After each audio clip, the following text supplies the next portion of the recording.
Next segment, I want to bring somebody in here. I want to bring in my brother Deuce Davis.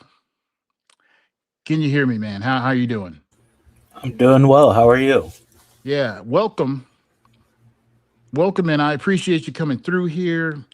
Now, before we hit play, I want to set the table for the audience, so to speak. We're about to watch this report on Carmelo Anthony's conviction and sentencing. And, I'm still going to do my normal XVOA comments during the clip because there are some lines in here where the machinery starts making noise. But after the segment finishes, I want to bring you in properly and get get your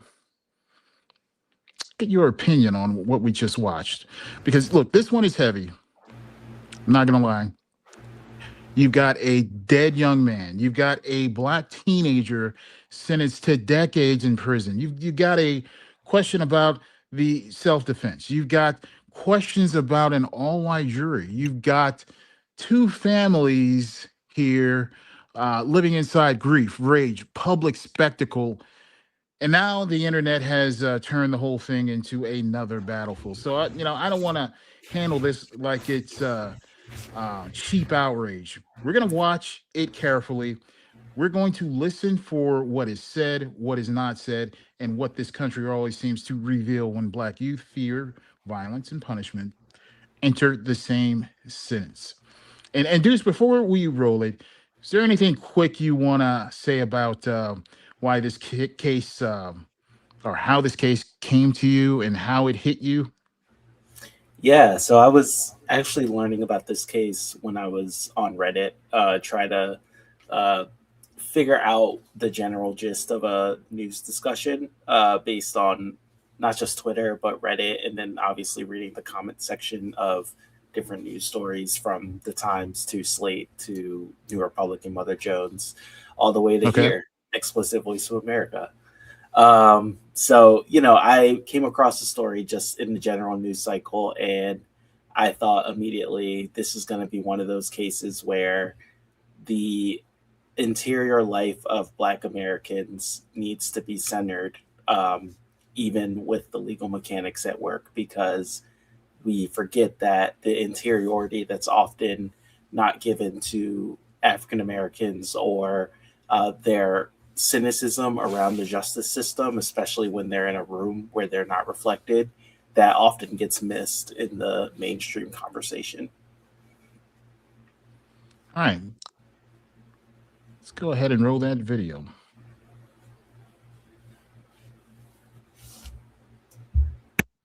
And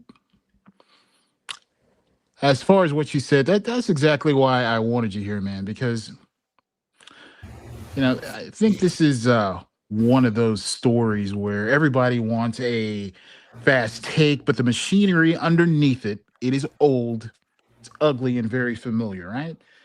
So let's go ahead and get into it. I'm going to play the clip, pause where I needed to pause.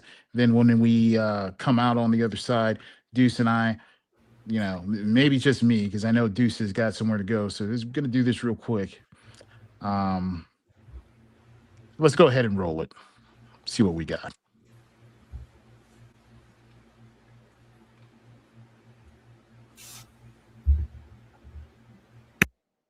This morning, we have an exclusive interview with the parents of a Texas teenager sentenced this week to 35 years in prison for killing a fellow high school athlete. On Tuesday, a jury found 19-year-old Karmelo Anthony guilty of murdering 17-year-old Austin Metcalf. His lawyers plan to appeal. They say prosecutors wrongly excluded black people from the jury. Anthony's parents spoke with Jonah Kaplan about their son, the trial, and their message to the Metcalf family. My son didn't intend to hurt anyone. My son was defending himself. It took less than 3 hours for a jury to reject 19-year-old Karmelo Anthony's claims of self-defense in the stabbing death of 17-year-old Austin Metcalf. Prosecutors argued Anthony intentionally killed Metcalf after being taunted and shoved by Metcalf and his teammates at a high school track meet. Take us inside that courtroom. What stuck out to you? What stuck out to me, number one, was the all-white jury. But I was trying to be, like, all right, it's not that big of a deal. I mean, the truth is on our side. At the sentencing hearing, the defense called only one witness on Anthony's behalf, his mother, Kayla Hayes. What did you tell the jury? To have mercy on my son. What do you say to his grieving family? It's unfortunate to where nobody wins. We've all been hurt by this. Everybody. That poor boy is fixing to experience a life that I would not wish upon anyone. Austin Metcalf's father, Jeff, called Anthony's sentencing bittersweet. What it boils down to for me is this. Austin will never walk through that door again and never give me a hug. The case drew national attention, prompting protests in support of both teens. And both families involved say they've received threats. This morning, I've had multiple emails, texts, threatening me, calling me all sorts of names. During our interview, the Anthonys made a point to call back one man they say continues to dox them. Why are you calling me, man? To make fun of you. Both families urge supporters to tame their emotions. I forgave him. But people need to understand about forgiveness. Forgiveness was not for him. Forgiveness was for me, so I don't carry the rage, the hate, and that around. It will eat me up like cancer. At the end of the day, there's nothing we can say or do for people to accept us. For CBS Mornings, I'm Jonah Kaplan in McKinney, Texas. Okay.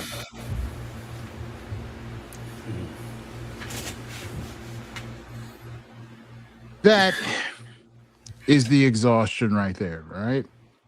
Not just legal exhaustion. We're talking about racial exhaustion, civic exhaustion. The feeling that no amount of explanation will make some people see you as human once the machine has decided what role you play. All right.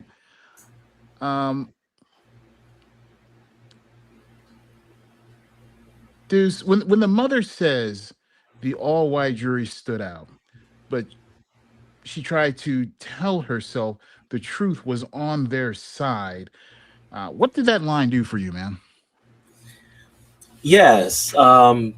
So it kind of reminded me that there is a lot of perspectives right now about the Karmelo Anthony case. One of the main perspectives is that the Metcalf side of the family, the white son who was horribly killed during that incident, was did not deserve to get stabbed for shoving Karmelo Anthony.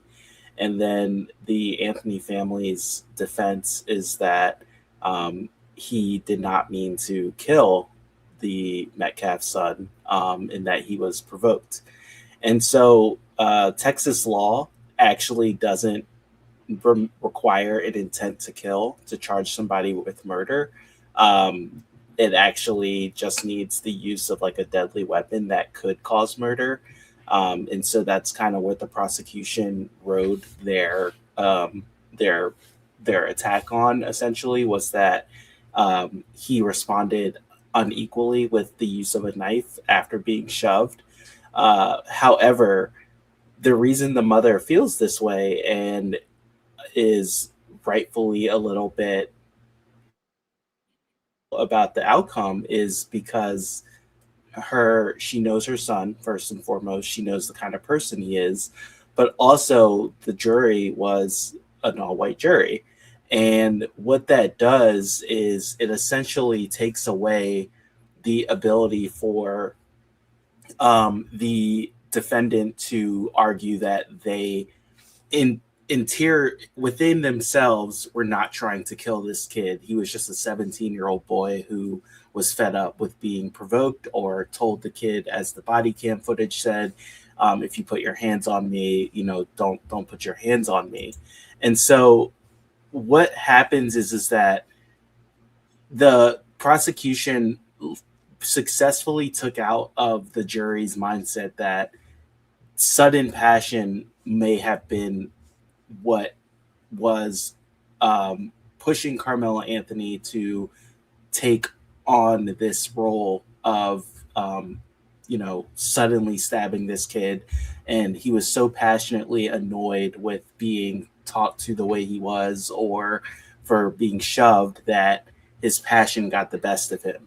Here's the thing though, if the jury would have kept that in mind, that could have dropped the sentence from it being 35 years to somewhere in between 2 to 20 years. So the prosecution successfully talked about the case in a way that took away the view of Carmelo Anthony as a 17-year-old likely getting bullied or being in a situation where a joke went too far. Sadly, something that's all too familiar with youth life. And he acted in a sudden fit of passion. He did not expect to kill Austin Metcalf. He even waited for the police to arrive when he got arrested to acknowledge what had happened and not, run away, because that shows that he intended to kill Austin Metcalf. It's just one of these really tragic situations where America rightfully feels bad for both families in that no one ever wants to lose a kid. However, from the perspective of Black America, we've seen too many times where the criminal justice system and the legal system tries a child to be an adult, and that is how they get a near a life sentence in jail, or they don't get the best kind of consideration about what led up to that moment and what kind of interiority is going on with a person when they are being charged by the criminal justice system, especially when they're not an adult yet. And as we know in America, Black men, Black women, minority children are often forced to grow up quicker because they are viewed in a way that is given agency and adulthood at a lot younger age than their white counterparts. There's been a lot of sociological and psychological studies on this.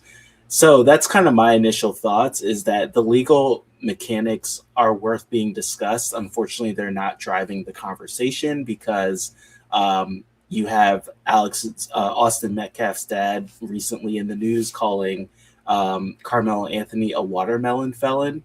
And so that kind of thing, even if it's meant to go viral and keep the case going in the news or on the TikTok trends, to even do something like that cynically for the spectacle of it all or for the shock value of it all reveals a choice being made by Austin Metcalf's father in this moment.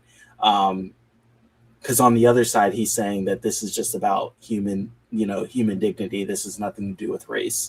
So we're kind of getting that race neutral framing while we then slide in a little bit of racism under that framing, but still kind of can back away and say, no, this isn't about race. All right. And before I get to the takeaway, because I know you got to go, I just want to make it clear that Karmelo deserves prison time. There's no question about it. Okay. A life was taken, and however abhorrent Metcalf's views may be, was that the father? Right? Yeah, that was the father who called him. No matter how abhorrent his views may be, he still deserves justice. Okay. There was a twin brother who doesn't have his brother. Okay. Somebody has got to go to jail for this. The question is, 35 years murder? When there's questions about whether he was being bullied, right? There's questions about the size, difference, right? And whether that may have contributed to his fear and his reaction. There is even, I've heard speculation, and these are allegations that I have not confirmed this, but he had some type of psychological, what is it called? Like where you go into,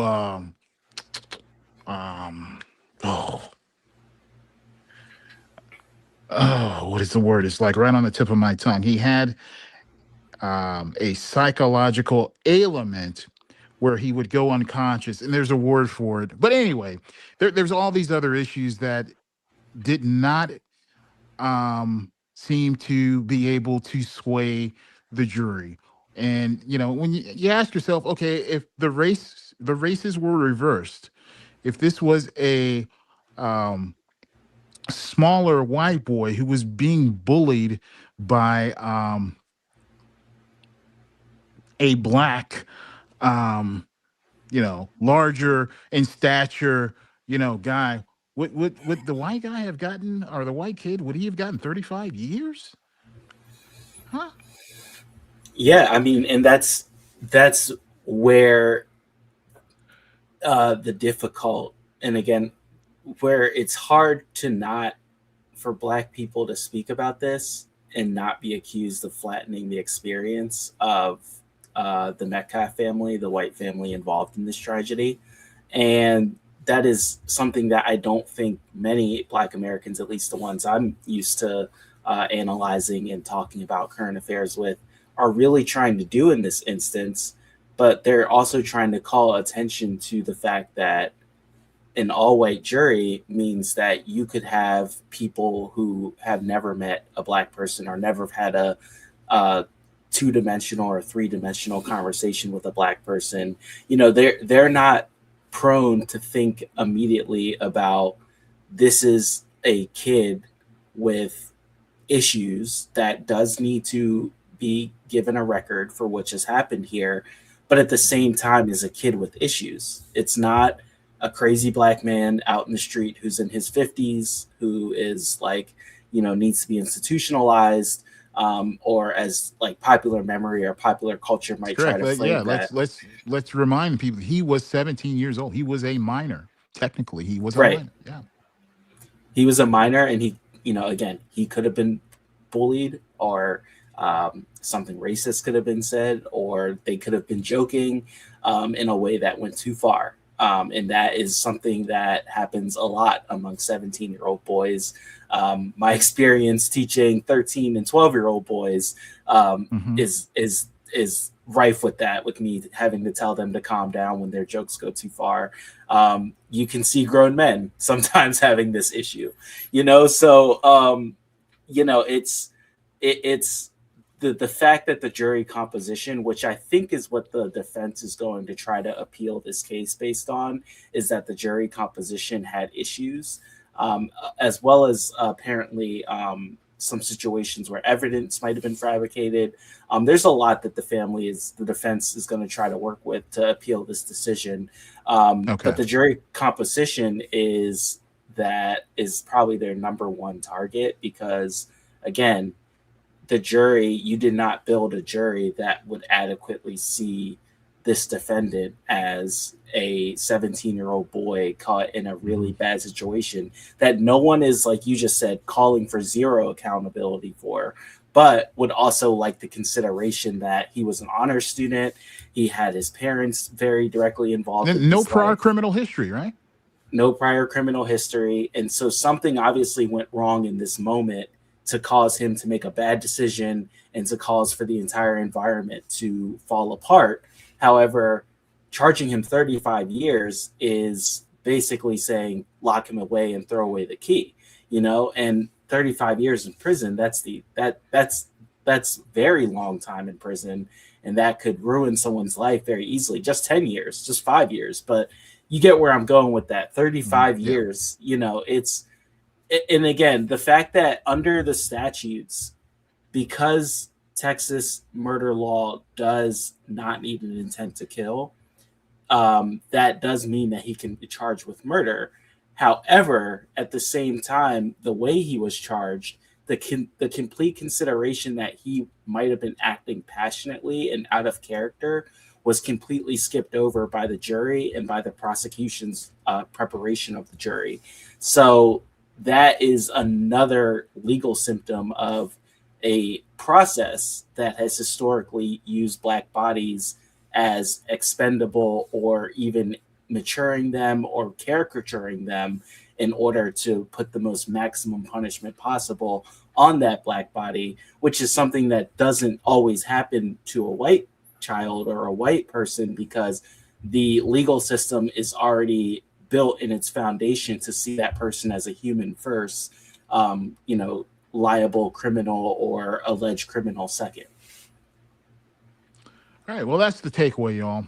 The country keeps asking black people to trust systems that reveal themselves the moment the stakes get high. And then when we ask questions, they say we're making it about race. No, race was already in the room, okay? We just refuse to pretend it was furniture. All right. Why don't you go ahead and tell our audience, people who's listening, how they can keep in touch with you and check out your very, very excellent Substack. Oh, well, thank you. And I will say I do have a little bit more time if you want to go through it a little bit more. But a quick plug is my name is Deuce Davis. I write the Substack Stew on This. Stew on This is a melding of ideas, historical musings, me ruminating about public events, or sometimes me just thinking about American culture and trying to bring them all into one bucket, all into one stew of ideas, so that we're able to not look at the news cycle as something that is occurring in a vacuum, but has long through lines throughout our culture and throughout our history. All right, so you got a little bit more time. Are you sure you want to dig into this mess? I'll tell you what I got coming up next here. Stephen A. Smith. Yeah, I'm here for it. Yeah. All right. Well, you heard the news. And for those who didn't, Stephen A. Smith finally found the courage to clap back at Trump. Not over policy. Wow. Yeah, not over attacks on black women, not over attacks on women generally, black and white women, not over the machinery hurting actual people. He found that fire because Trump messed with the Knicks. Okay. So go ahead and let's play this next clip right here.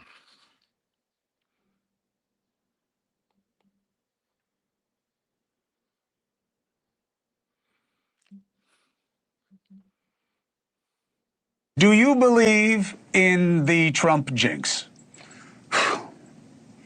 I'll believe it if the New York Knicks win Game 4 tomorrow and he doesn't show up.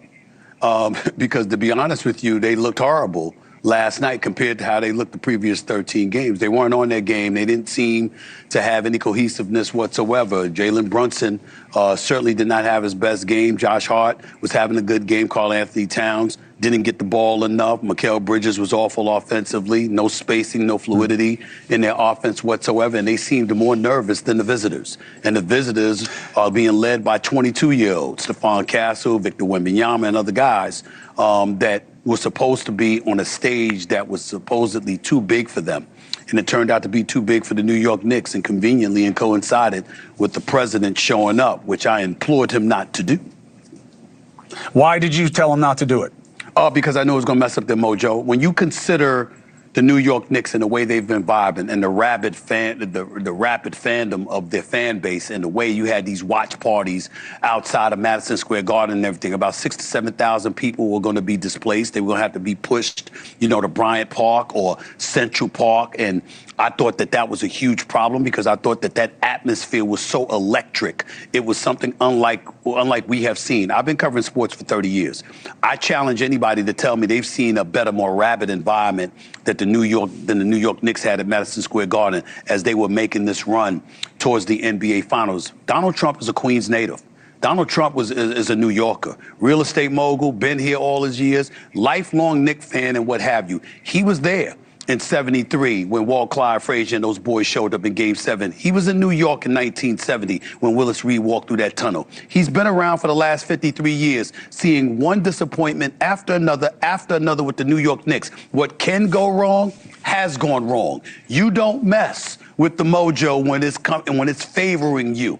Any sports fan will tell you that. And to be the president of the United States, to sit up there knowing that you got the White House, Mar-a-Lago, Westminster, and you gonna come to New York City where thousands of people have to be moved aside, where 6th Avenue to 9th Avenue arguably was shut down, from the 20s to the 30s, shut down, just to make things convenient for you. Yeah, you're the president of the United States. You cause that kind of inconvenience traffic-wise. You mess with the fandom, and I thought that's what he did coming into the game last night. And I said before the game, if the New York Knicks lose this game, it's his fault.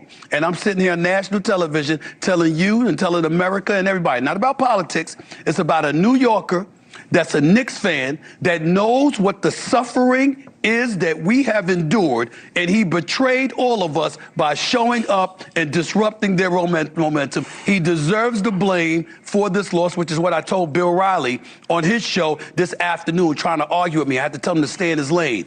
All of a sudden, he doesn't know sports. Oh, please, come on, this didn't have any effect. How do you know? Please, it had an effect. Trust me, the ferv wasn't what it was all these other nights before last night. I'm telling you.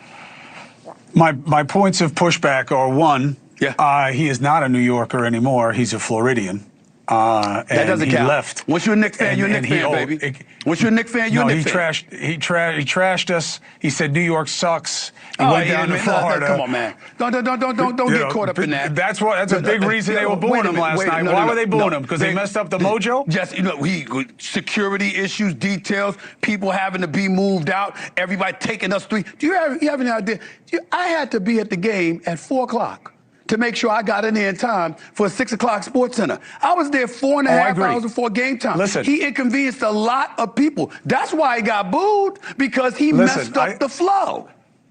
I think that he was going to get booed anyway, but sure. I don't disagree with your point. I see the whole thing last night as a metaphor. You say it's not politics. I think it is absolutely politics, and will be revisited in the midterms, because that scene yesterday. That's right. 7,000 people who couldn't have the money to get on the inside, got told, let him eat cake. Yeah. Go home and watch it on TV. We're putting a wall around the garden, and you can't get in because this is only for the rich people. That's who gets to enjoy a moment like this. That's fair. Now, people like you. And me as the president, I want to go and I want to see it. And I don't care about the rest of you. That's exactly the message that he was sending. That is going to be the message of the midterms. In that regard, I get where you're coming from. I'm not disagreeing with that. I was saying that my position wasn't political. My position was, damn it, you are a native New Yorker and a lifelong Knicks fan. You know what we have been suffering from. You have been a part of it. I used to see Trump at Knicks games all the time. He was always there rooting for them. And then suddenly they're flowing. If you know your sports, you know how this rolls. When your team is flowing, okay, what was it that I was doing? Let me not mess with it. Let me continue that trend, because the slightest thing that I do wrong or that I avert away from that, it might spoil the mojo that we got right now at our disposal. That's what he did yesterday. It was selfish, it was narcissistic, and it was disrespectful to the Knicks fans everywhere, because we didn't need that from him. We needed him at the White House, Mar-a-Lago, or someplace else, rooting for the Knicks from a distance, not to come and inconvenience thousands of people and mess with us. That's why they lost. And if they win tomorrow night and he ain't there, you've got your answer. You won without him, you lost while he was there. Okay, we got the answer. He wasn't there. They won. He's not wrong. But listen, the problem is selective courage. If you can diagnose narcissism when it touches your sports religion, then you can diagnose it when it touches actual policy. Now, Stephen A. Smith wants to sound like a truth teller when the insult touches him. But Black people are not required to forget who he has been loud against and who he has been careful around. Deuce, what you got to say about this? Your mic. Hey. Yeah, there you go. Yeah, wow.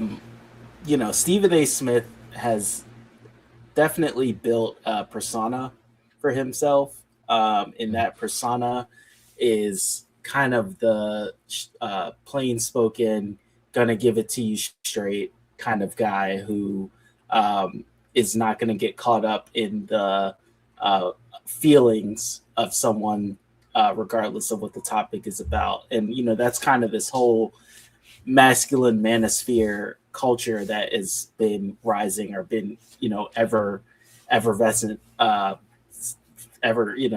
for Americans right now. And it does go into politics. Here's the thing, though. Let's also remind our audience that a sizable proportion, I don't know if it's a majority, but a sizable proportion of his listening audience, they are Trump supporters. Yes. Trump supporters, or, you know, Trump cozy. And, you know, they are heavily into sports. They pay attention to him more for sports than his policy or political takes. But his politics being parallel to theirs is not unhelpful for his own bag to stay sustainable. And so that is kind of where Stephen Smith is at. And you saw that with the way that he thread the needle there, where he kind of tried to say, look, President Trump is messing up the vibes because of crazy people outside of his control. And so President Trump should know that the crazy people he can't control will be there either way. So he should just go back to being at the White House in Mar-a-Lago. And he even said it, do what we need him to do there. You know, so it's like, you know, I'm not going to bash on the president for going to the game. And I'm even going to give him his New Yorker props, which Stephen Smith did. But at the same time, I'm going to also admit that he was getting booed and that people did not like his presence. So, you know, he's trying to thread the needle there. And again, Stephen Smith is kind of part of this reactionary culture right now that is huge in mainstream press and mainstream narrative building, which is that the social justice warriors, the young people, the pro-Palestinian groups, the racial justice groups, the women's rights groups, they've all gone too far in telling us how to organize our society or how to react to certain things. And so because they went too far, I will give allowances to President Trump because he's been attacked unfairly, or he's been caricatured in a way that's unfair. And so he kind of plays into that culture where he then wants to come out and say, I'm just a straight thinker who, you know, am not going to get caught up in what Trump said today or what the New York Times wrote about Trump today, and just acknowledge that, you know, the guy has an aura and that he, you know, is creating an aura around him that is powerful, whether you like it or not. And I'm not going to play into these arguments that he's a racist or that he's sexist or that, you know, he's bad for the fabric of society. I'm just going to, you know, talk about him straight as a power broker and keep it at that. And that is where my respect comes from. And for him and his audience, again, the very heavily dude bro, sports inclined, politics friendly viewer, that is what they want to hear. They don't want to hear a passionate diatribe about why Donald Trump is different from other presidents or why his morals aren't correct, or, you know, anything that might reminisce their loud younger relative or child who's, you know, talking about Greenpeace or you know, Black Lives Matters or reproductive rights. You know, they don't want to hear that. They just want to hear straight talking, masculine centered, he's a tough guy, I'm a tough guy kind of, you know, narration. All right. Now, you sure you still want to get down and dirty with this? Because we got the clap back. All right. Oh, yeah. And for sure. And one more thing, I just want to say about Chris Cuomo. Chris Cuomo is the type of newsmaker or the type of person, obviously comes from a silver spoon, the Cuomo governor, the Cuomo political family. However, Chris Cuomo has been anti-Trump in a way that has discredited the people who actually make really good anti-Trump arguments or have been pretty consistent about why they aren't supporters of Trump. So Chris Cuomo trying to come in this moment and be the voice of conscience by saying, well, he's not a New Yorker anymore. He moved to Florida, and trying to like kind of say, well, this is why the midterms will get him. It's like, Chris Cuomo, no, like your type of anti-Trump commentary over the last 10 years is the reason why lots of parts of the anti-Trump movement are discredited, because it wasn't really based in anything substantive. And as we can tell, that's why he's not on CNN anymore, based on his own personal issues. And now he's on News Nation doing the same thing. I don't think it was his own personal issues. Wasn't it a kind of like a human resources, a very serious human resources violation? I'm not trying to minimize it, but he was sexual harassment. Yep. He was giving insider information to his brother, who was the governor. Yes, that too, during his brother's governor campaign, I believe. And also he sexually harassed his female colleagues, which is, very obviously. Okay, I didn't know about that. Sadly, that's too common these days, but so yeah, it's a litany of things. And let's not forget, I remember seeing a segment where he was doing this mansplaining, trying to give the reasons for why Elon Musk's hand salute was not a Nazi salute.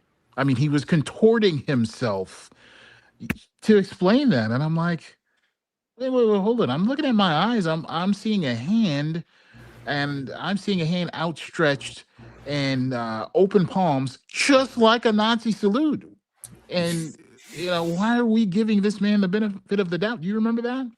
Oh yeah, I remember that completely. The bad thing is I remember these moments too well. After you have Elon Musk today on Twitter, who is basically retweeting and commenting on far right European accounts that are talking for a reconquista of African migrants in Europe. And if anyone who's unfamiliar, the Spanish Inquisition was when the Spaniards tried to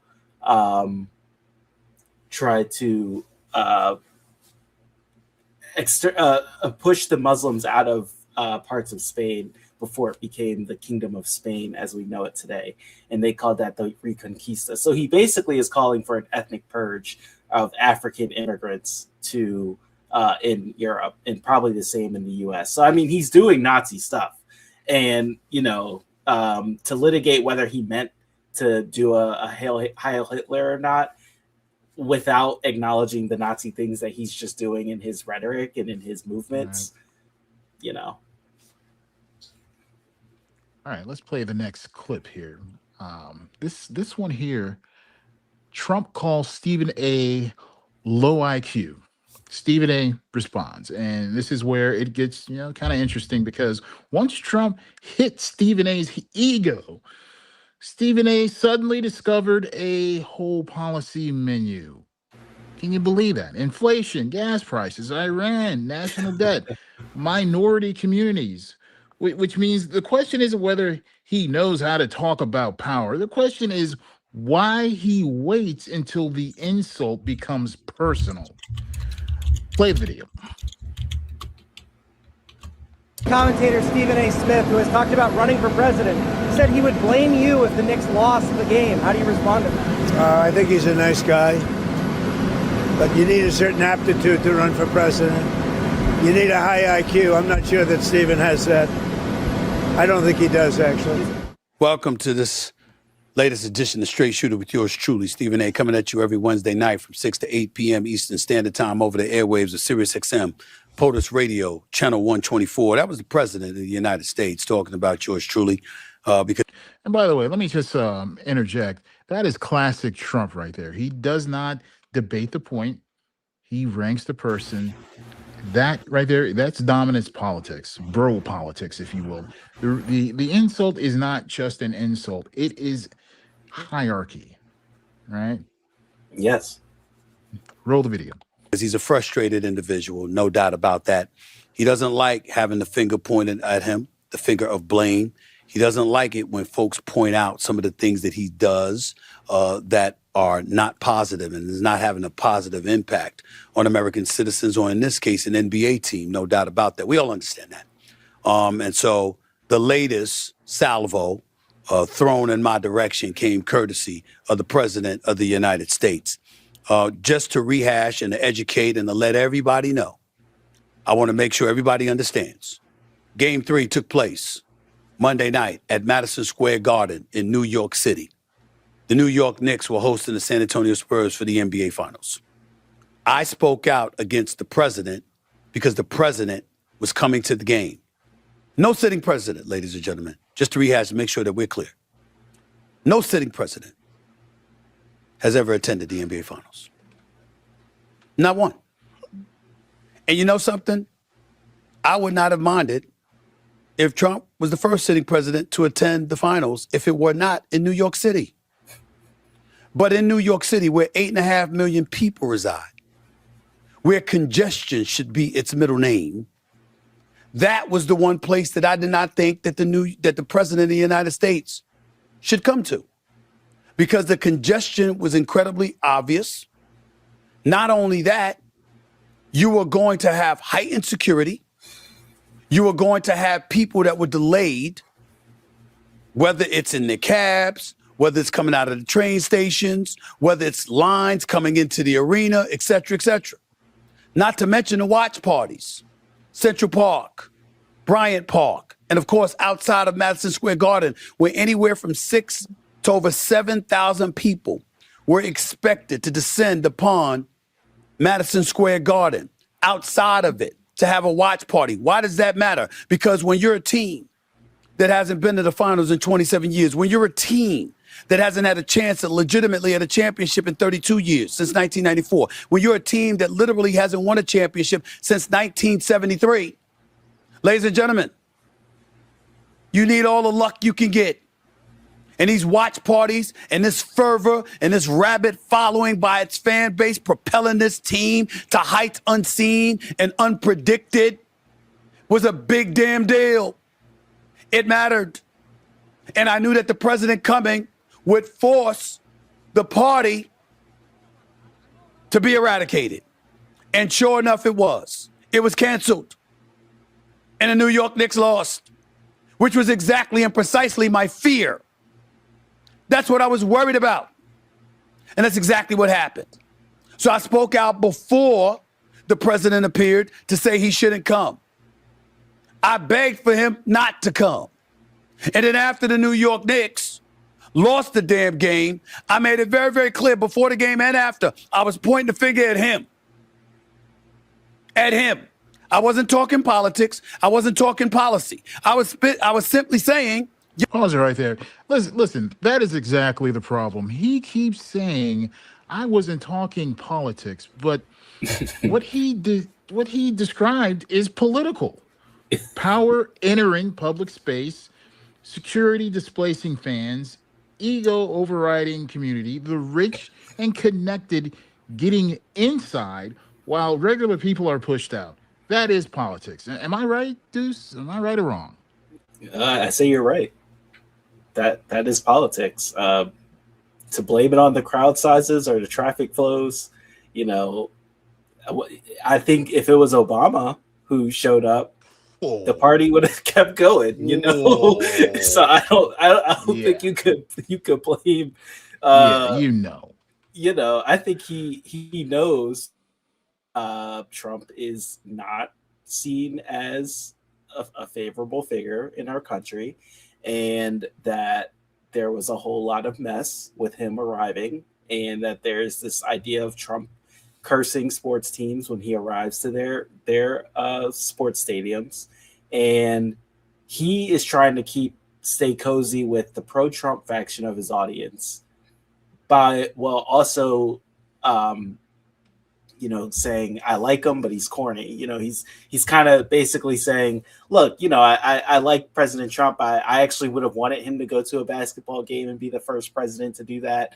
But at the same time, you know, the traffic was too bad and you killed the vibe in New York.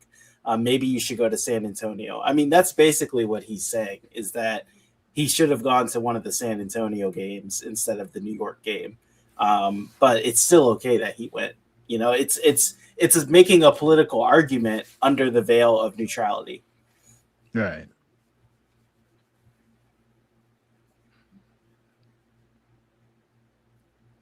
Stand by while I get a handle on my computer here. Okay, we're back with the video. Okay, go ahead, hit play. Yo, you're a native New Yorker. You were 23 years of age when they won their title in 1970 and Willis Reed walked out of that tunnel. You were 26 years old when Walt Clyde Frazier led them in the Game 7 win over the Los Angeles Lakers and Jerry West. You were alive and thriving as a business owner and entrepreneur. At age 26, the last time the New York Knicks won a title. What are you doing? And he turned that into something else. He wanted to attack my aptitude and my low IQ, all right? And you saw what he said. But then he wakes up this morning, ladies and gentlemen, at 6:30 in the morning. For all we know, he did this sitting on the toilet. And what does he say? Quote, Stephen A. Smith is an arrogant fool, a low IQ individual. In other words, he's dumb as a rock and totally unqualified to ever think of running for high political office or even low political office, for that matter. He'd get annihilated in the debate by the most incompetent of politicians. Joe Biden's now, quote unquote, fabled performance would look great by comparison to anything that this loudmouth huckster has to offer, which isn't much. Within a few weeks, they'd laugh him out of politics, end quote. That was the president, Donald Trump, on his Truth Social platform. Couple of reminders for the president that he might want to think about before he continues taking this path. Number one, Mr. President, didn't they say that about you in 2015? Weren't pundits laughing on the air? Didn't they underestimate you? I believe I recall them doing so. I believe that's what happened. But number two, and to my team, have this clip ready right here.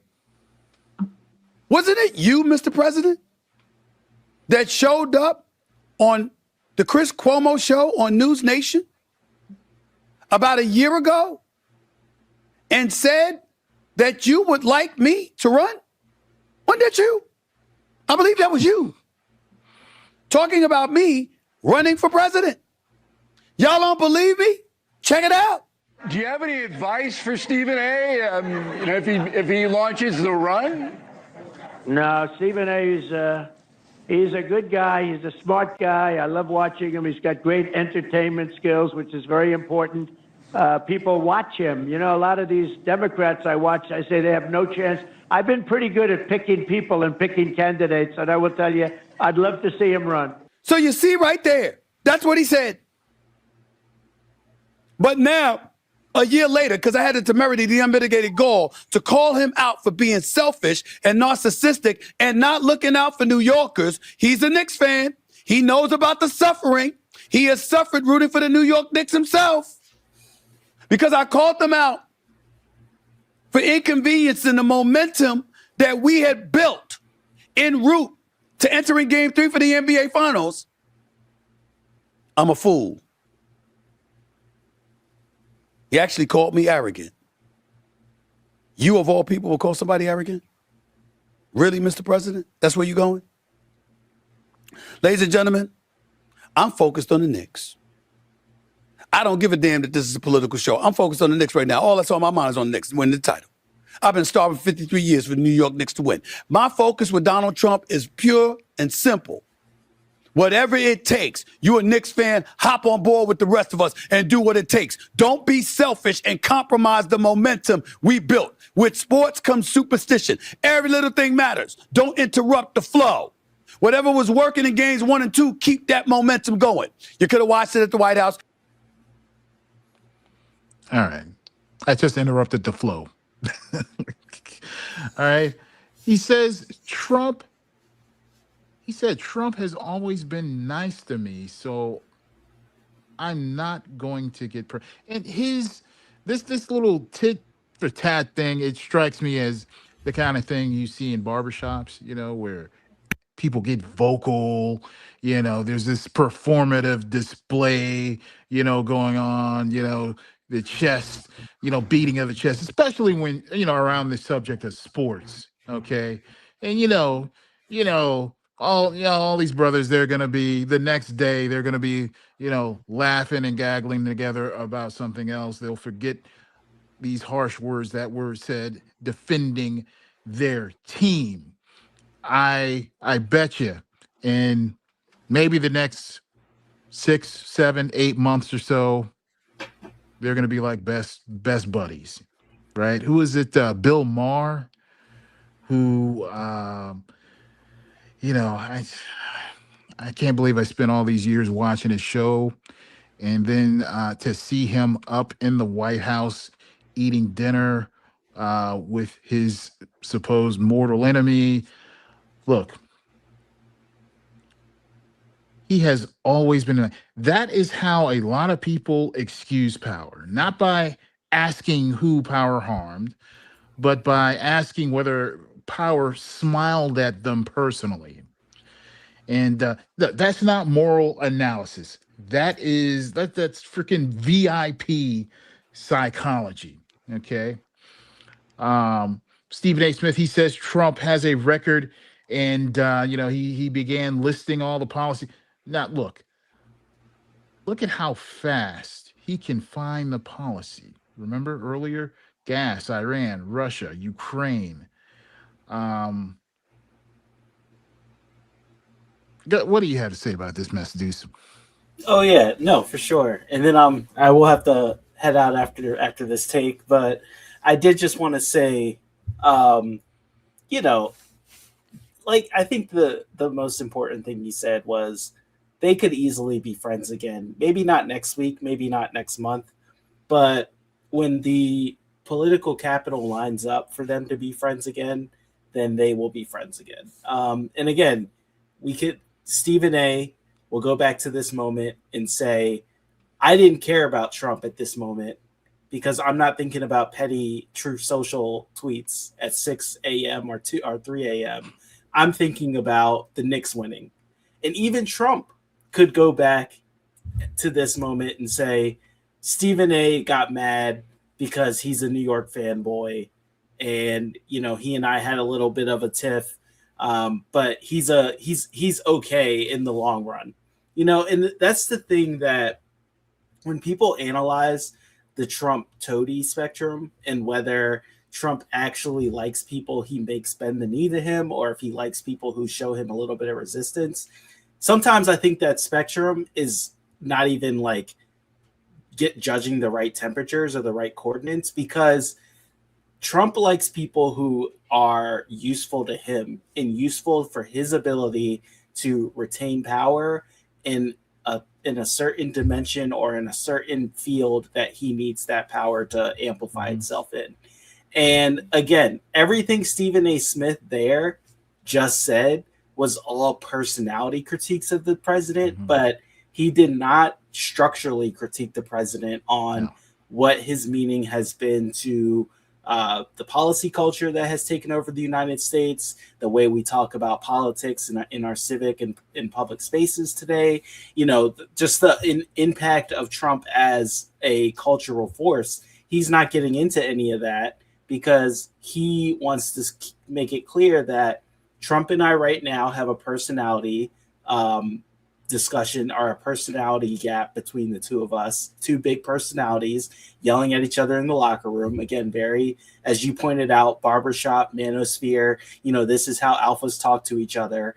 And then when the chips align themselves and Trump needs a Republican contender or a friendly Democrat, or Stephen A. decides that he actually does want to go into politics, which seems that's where he's trending, sadly for the rest of us, then we might see a transformation. I mean, the biggest example we saw this was with Elon Musk and Trump. Oh, You know, I thought you obviously, were going to say, yeah, but go ahead. Go ahead. Uh-huh. yeah, I mean, obviously, Elon got mad because Trump said something to him or didn't go 100% in accordance with him.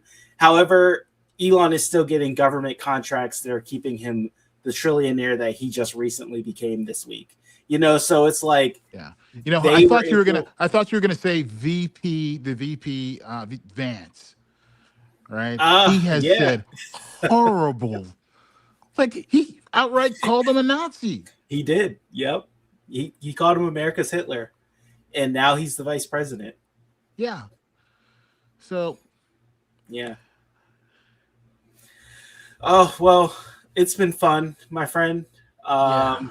I have to go tend to some housekeeping duties and getting make sure my better half is comfortable, and we are gonna enjoy our Saturday night. But I really thank you for having me on and being able. yeah, I to know you discuss stayed this. longer, a whole lot longer than I thought. So I wasn't really prepared. So this is a lot of improvising I'm doing right now.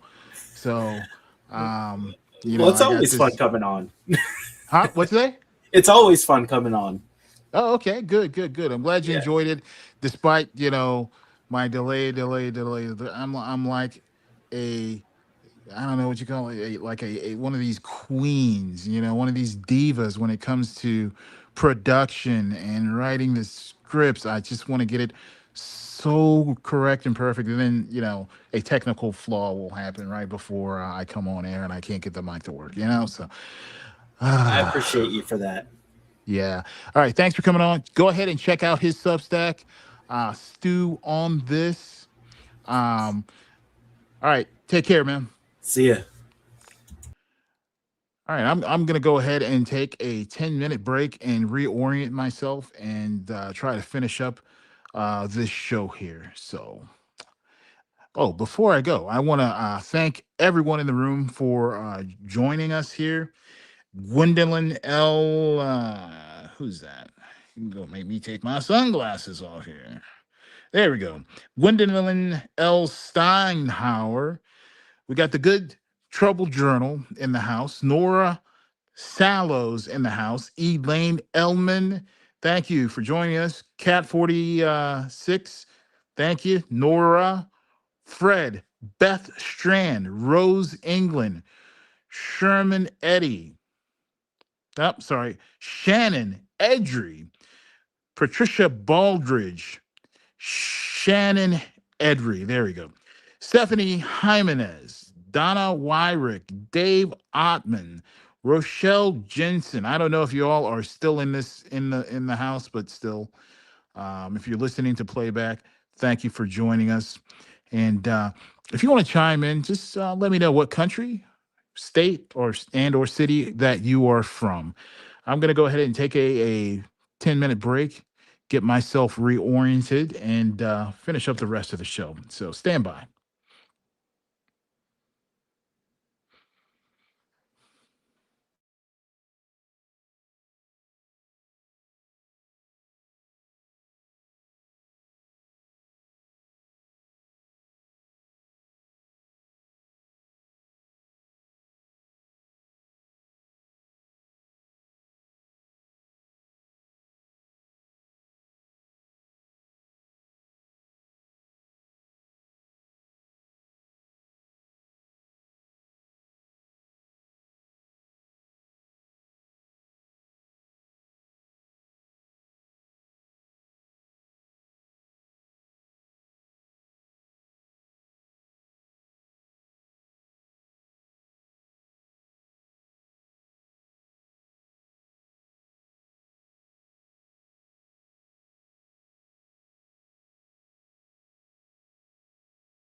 Righty, everybody.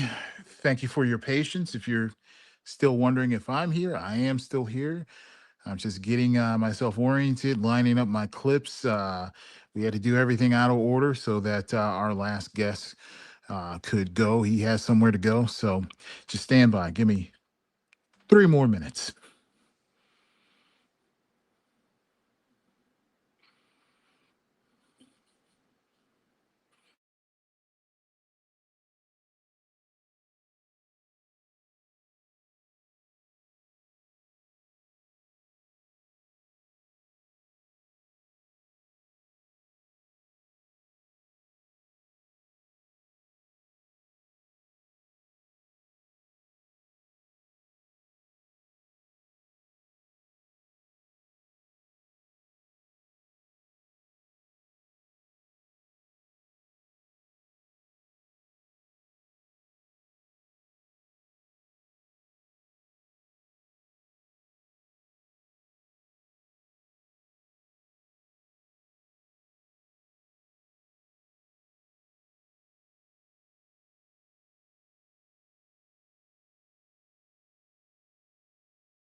All right, I am back.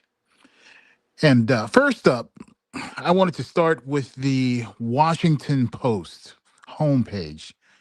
Um, okay, not even an article yet. Just look at the homepage, because this homepage is not neutral. The homepage is, when I look at it in the morning, I'm seeing a map of editorial power, right? What sits above the fold matters, and what gets buried matters. What gets softened matters, and what gets turned into a um, side box, while some life items gets the bright lights. All of that stuff matters, and this is where they kind of get cute with the language. A newspaper could say, technically, we covered it, but where did you put it? Ask yourself these questions when you're looking at this stuff online here. How did you frame it? Did you tell people what happened, or did you tuck the hard part behind the curtain and let the timeline do the laundering? And also, look at the arrangement here. Look at what gets urgency. Look at what gets distance. Look at who gets treated like a national emergency and what gets treated like an administrative footnote. And that's not just design right there. Okay, that is power. And the issue isn't whether major outlets still produce good reporting. Sometimes they actually do. Even the Washington Post, yes, yes. And the issue is whether the institution still has the courage to tell the public where the fire is.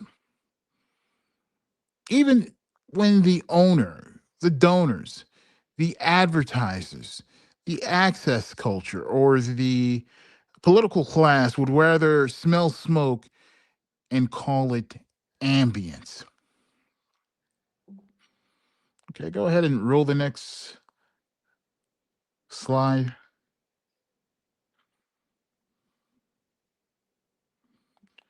Okay, in this particular one here, I think this is what's the date on this? This was from a couple of days ago, or 24 hours ago.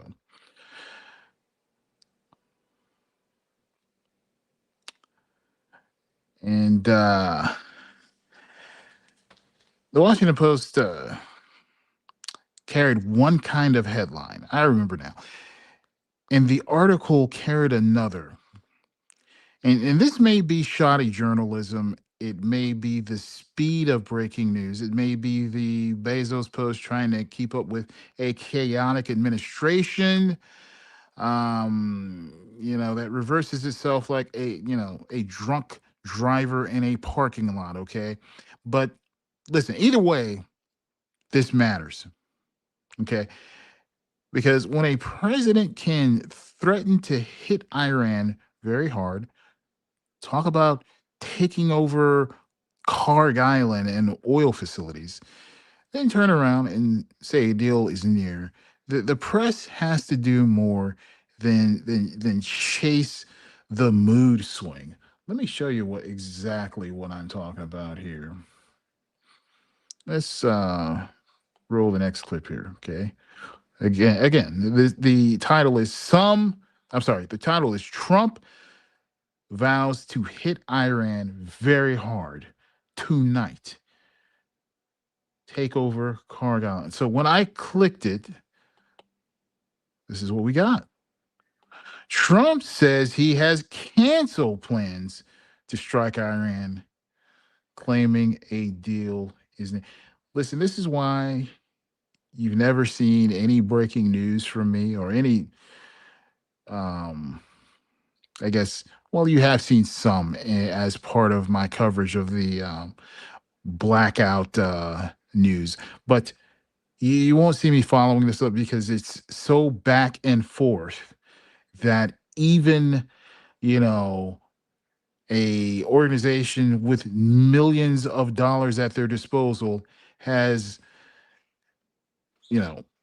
trouble trying to keep up with this, as what we see here with this Washington Post article, which I think, I don't know. This was rather unsettling to click on one article. And this is talking about war here. Okay, this is not some lifestyle article. We are talking about war. All right. And this is why independent media matters. Not because we have better chairs, not because we have better graphics, because somebody has to say these things plain. And if the headline changes faster than the facts can breathe, the public is not being informed. The public is being spun around, right? Until dizziness feels like news. All right, let's go to the next segment. We gonna talk about gas prices here.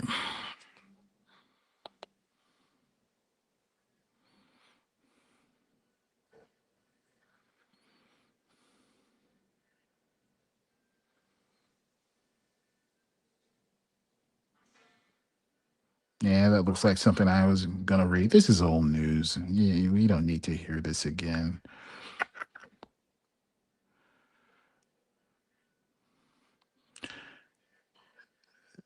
So this right here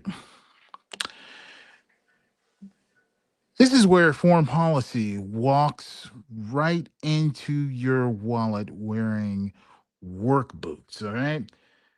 The article says oil and gas executives warn the White House that gasoline prices could surge in coming months as inventories fall to critical lows.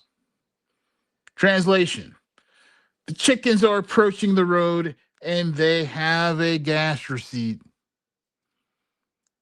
We tried to tell people. Roll the next clip.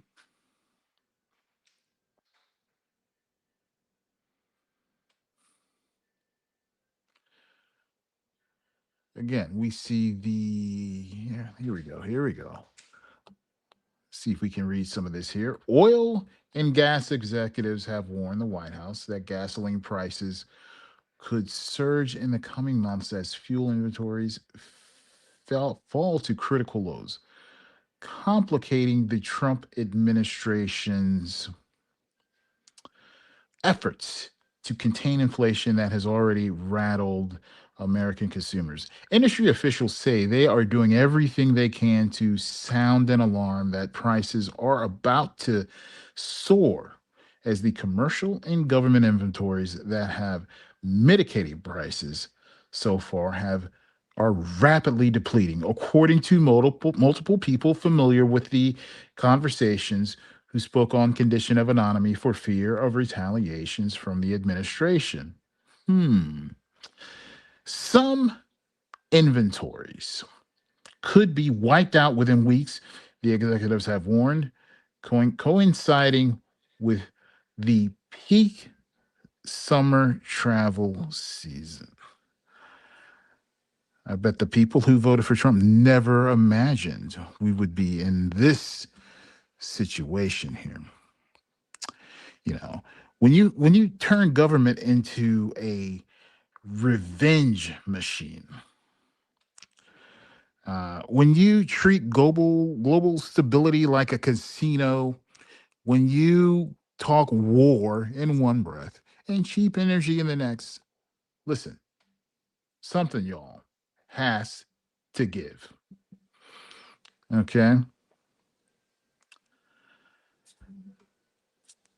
This was sold as strength. This was sold as dominance. This was sold as the grown-ups coming back into the room. And now all executives are warning the White House that prices may get worse. These aren't activists, okay? These aren't blue-haired campus Marxists we're talking about. We're talking about oil executives.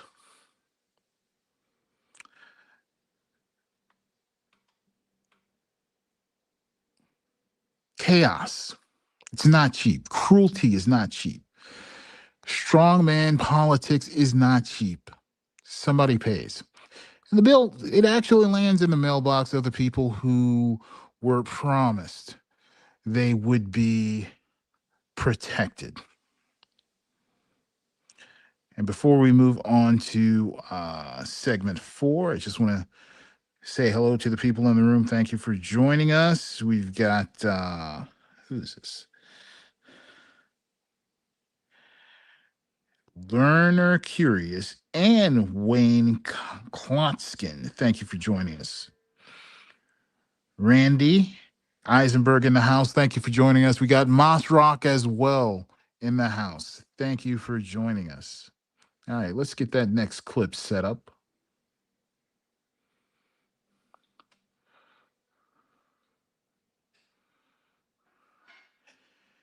Now, we go from gas prices to something much darker here. This should be a Guardian segment that pops up.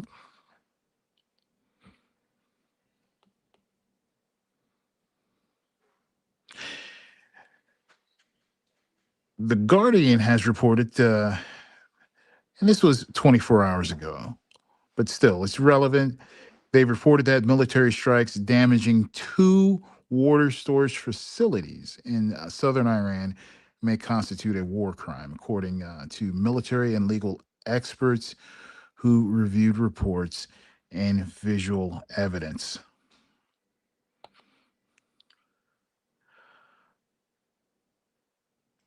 Let's see if we can read some of this. There we go. There's the headline. Military strikes on water facilities in Iran. Okay.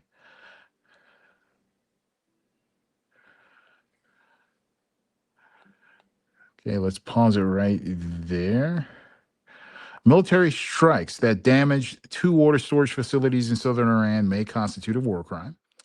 Military and legal experts say after reviewing media reports and visual evidence of a 10 June strike on Bimini, a small district about 2 miles from the Strait of Hormuz. It's unclear if the strikes deliberately targeted the district's water tanks or if they unintentionally destroyed a key reservoir for about 20,000 people living nearby. But if the tanks were the target, then the legal question becomes critical. Brian Funace, a former State Department lawyer, said it's either a military objective or it's a civilian object. Attacking one is lawful, attacking the other is a war crime. Listen, this is not complicated. The key points are simple. If the tanks were military objectives, that is one legal question. Okay, if they were civilian objects and they were deliberately targeted, that becomes something else entirely. And they'll say facility, right? They'll say infrastructure. They will say target. They will say strategic. But if 20,000 people rely on that water, then we are not just talking about a target. We're talking about civilians, families, children, old people, hospitals, heat, disease. This is the ordinary human body that cannot survive without water because some man in an air-conditioned room somewhere decided the map looked cleaner after the strike. That is the machinery right there. Civilian suffering gets described as a technical question, right? A country that claims to defend civilization cannot shrug when civilian water becomes collateral language. That is not strength, y'all. That is the empire looking in the mirror and pretending the shadow belongs to somebody else. Okay, let's roll the next clip.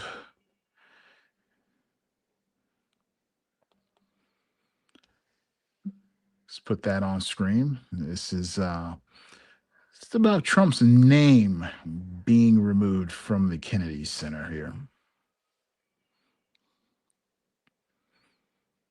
Okay, that's the New York Times right there. Kennedy Center removes Trump's name from facade. Man, finally some good news, huh? The arts institution followed a judge's order to take President Trump's name off its facade. It had been granted a 12-hour extension to complete the work. Okay, this is not about salvation. It's not about restoration. It's not about the credits rolling at the end of the movie. Okay, I'm not going to try to make more of this than what it is. But listen, it's a little light. You know, according to the New York Times, the Kennedy Center removed Trump's name from its facade after a judge's order. You know, and yes, I'm going to enjoy this. just for a second, all right? Because sometimes the machinery doesn't hold. Sometimes the letters come down. Sometimes the marble says, no, you are not writing your name over every public institution like America is one of your failed casinos. The detail that gets me is the timing of this. Let's see what else New York Times here has to say. Let's run that next clip.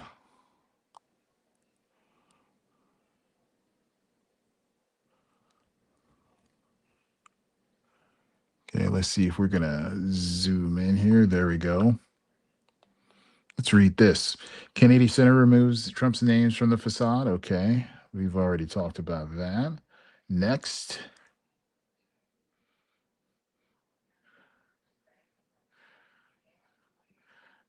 Okay, we're looking at some pictures of workers here. A lot of construction going on. I'm reading the caption under the picture. It says on Friday night, workers constructed scaffolding near President Trump's name on the facade of the John F. Kennedy Center for the Performing Arts.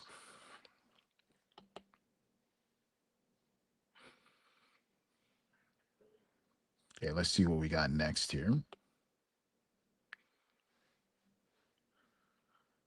So,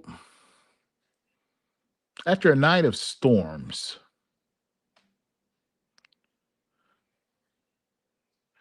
both political and meteorological, workers removed President Trump's name from the white marble facade of the John F. Kennedy Center. Okay, blah, blah, blah, blah, blah.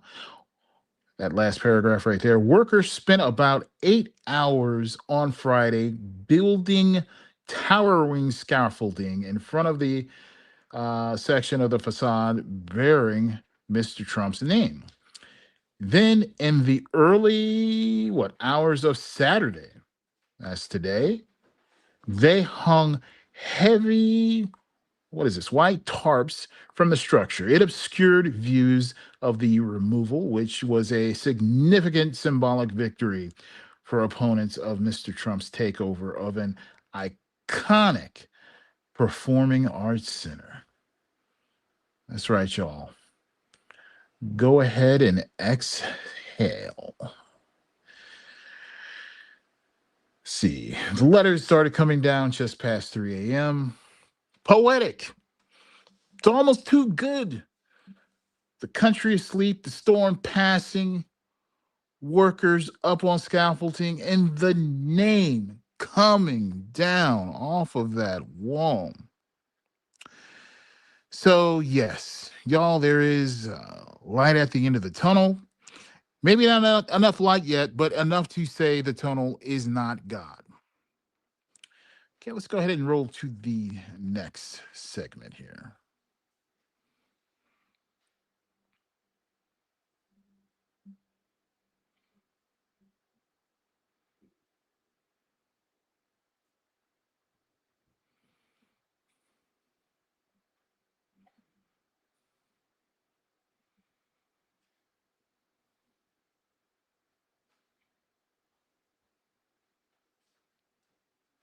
See if I can scroll past that without getting too lost.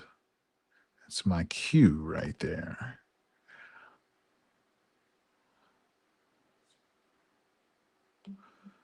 The black space.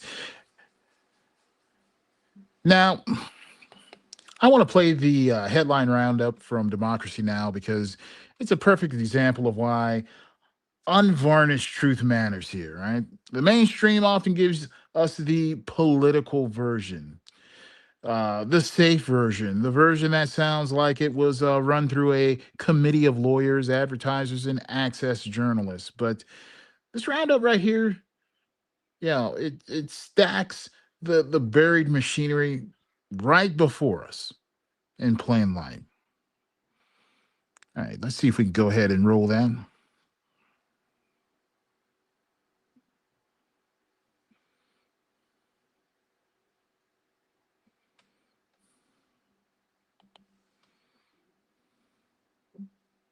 There's no audio. Let's go on. To end the war with Iran. But Iranian officials say nothing has been finalized yet. Trump made the announcement on Thursday following 2 days of strikes and after threatening to take Kharg Island, a key Iranian oil hub. Trump spoke at the White House on Thursday. We just made a great settlement of the war with Iran, and we're going to be subject to finalization of documents, which should get done over the next few days. Trump went on to say a signing ceremony could be held in Europe in the coming days. A spokesperson for Iran's foreign ministry said the text of a deal is mostly finalized, but also said the U.S. keeps... Okay, another Trump claims a deal has been reached. Oh, God. And the war with Iran, but, you know, listen, Iranian officials say nothing has been finalized here. That's the whole story, trying to, like, sneak past us, right? One side says the deal is done. The other side says not finalized. That is not a small wording issue right there. That's the difference between diplomacy and propaganda right there. Let's keep it going here. Roll the video. Quote, changing their positions, unquote. Israeli Prime Minister Benjamin Netanyahu's office said Israel was not party to any new And did you hear that? Changing positions. Iran says the U.S. keeps changing their positions. And there it is right there. Diplomatic language for negotiating with a moving wall. Go ahead and play the video. A U.S.-Iran agreement. On Thursday, forces struck another commercial tanker in the Gulf of Oman in the third U.S. attack on a boat in the region this week. Oman's military led efforts to rescue the sailors. India's condemned the strikes, which have all targeted ships with crews from India. 3 Indian sailors died in one of the strikes. U.S. Central Command claimed the 3 boats were targeted for violating the U.S. blockade of Iran and for failing to comply with U.S. Listen, this is where the war stops being a map and becomes a father, okay, asking for his son's body here. About those, did you hear that? 3 sailors killed. The machinery wants us to hear blockade, compliance, orders, regional security. The human reality is a father asking, why was my son given help or not? Let's return to the video. Go ahead. U.S. orders. In India, the father of one of the sailors killed called for his son's body to be returned home.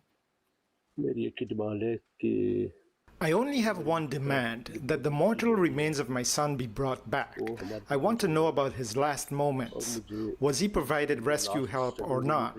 What were the circumstances that led to the death of 3 crew members of our country? All others were rescued. Why not them? Elon Musk is poised to become the world's first trillionaire when his rocket company SpaceX makes its debut on Wall Street today in the largest IPO in history.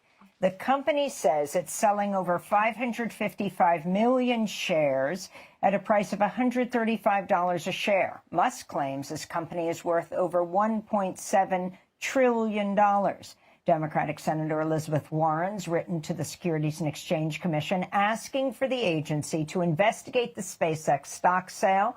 She said, quote, this is shaping up to be the most rigged IPO in American history, unquote. Meanwhile, environmental and conservation groups have filed a federal lawsuit seeking to block a land swap that would give SpaceX more than 700 acres of a national wildlife refuge in South Texas. This is Becca Hinojosa of the South Texas Environmental Justice Network. SpaceX getting more money means the rocket facility getting larger, creating more damages to poor people's homes, dumping more pollution into the environment, onto our beach. The SpaceX IPO means a bigger environmental disaster for this South Texas community. President Trump said Thursday. Okay, listen, one man's rocket failure becomes somebody else's polluted beach. And that's kind of the American bargain in one sentence. Okay, the wealth goes up, the damage comes down. Play the video. Thursday, he's nominating Jay Clayton to be the next director of national intelligence to oversee the nation's 18 intelligence agencies. Clayton's U.S. attorney for the Southern District of New York and former chair of the Securities and Exchange Commission. Trump had faced bipartisan criticism for his decision last week to name MAGA loyalist Bill Pulte as acting director of national intelligence after Tulsi Gabbard announced she was resigning.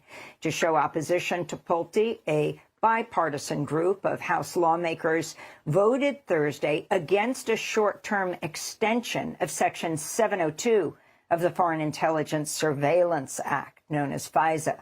The provision is set to expire today. Many expressed fear Pulte would use the provision to gather intelligence to target critics of Trump. Trump's new pick to be intelligence chief, Jay Clayton, has faced criticism as U.S. attorney over his handling of the unsealing of grand jury materials, records related to Jeffrey Epstein.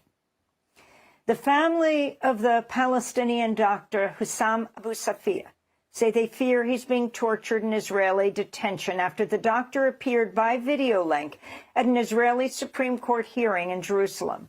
One of the doctor's sons, Ilyas Abu Safia, told Al Jazeera, quote, "We did not only see the face of a father we have missed for many long months. We saw the marks of torture, pain, and exhaustion clearly etched on his face," unquote. Dr. Hussam Abu Safia has been detained without charge for over 500 days prior to his... Okay.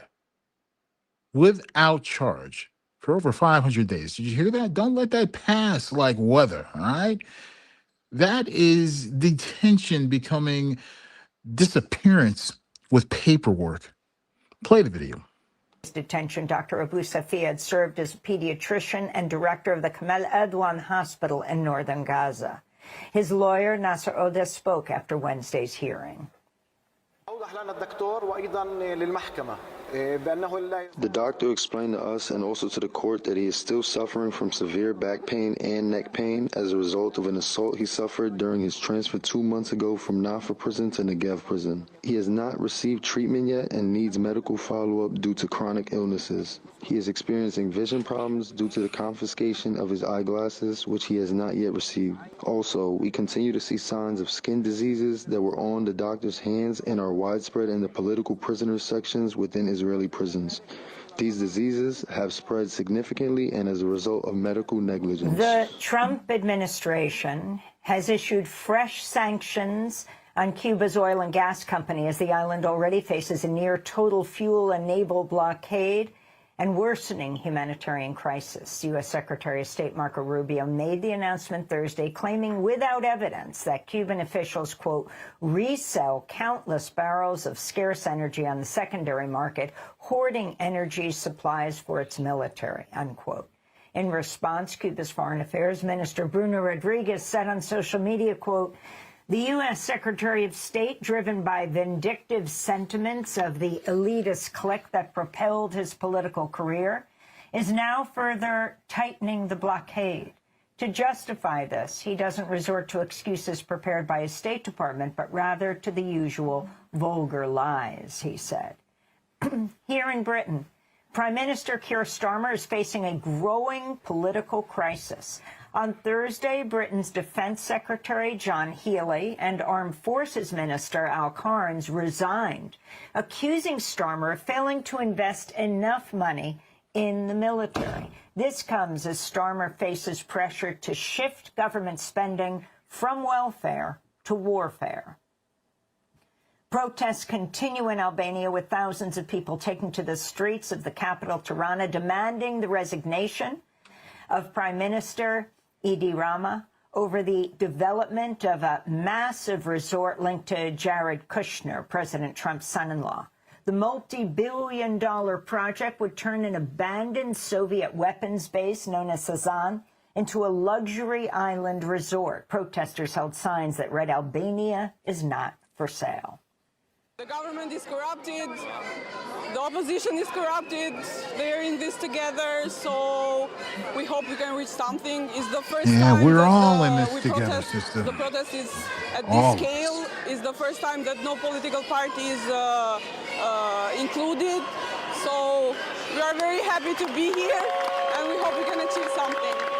Pope Leo has appealed to world leaders to treat migrants more humanely. During a trip to the Canary Islands, he threw a wreath of flowers into the waves to remember those he called our brothers and sisters who had died while trying to reach the shores of Europe. Of all places, who would have thought? We cannot grow accustomed to counting the dead. Human dignity has no passport and does not lose its value when crossing a border. May history not accuse us of turning the pain of those who suffer into a common sight along our shores. Thank you for Today, joining here us. by the Nora, sea, every individual that Salos, arrives I think I saw you earlier. asks us Thank you what for remains of our joining us. humanity. Sooner or later, it will be known whether Nora we says, protected great life example or whether for we what yielded we to should be doing. indifference. Talking about Albania, Migrants who'd fled to Spain's Canary Islands praised Pope Leo's trip. Sankun Kamara is a migrant from Guinea. It gives you hope. The Pope came for the migrants. I'm one of them, so I'm happy to see the Pope. Maybe he can solve the migrants' problems. In New Jersey, immigrant rights advocates say dozens of women detained at the Newark ICE jail known as Delaney Hall have joined an ongoing hunger and labor strike that's in its third week.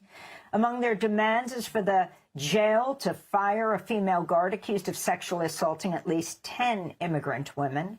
The initial hunger and labor strike began May 22nd, led by an And listen, this is why Delaney Hall matters. You have immigrant women detained. You have allegations of sexual assault. You have hunger strikes.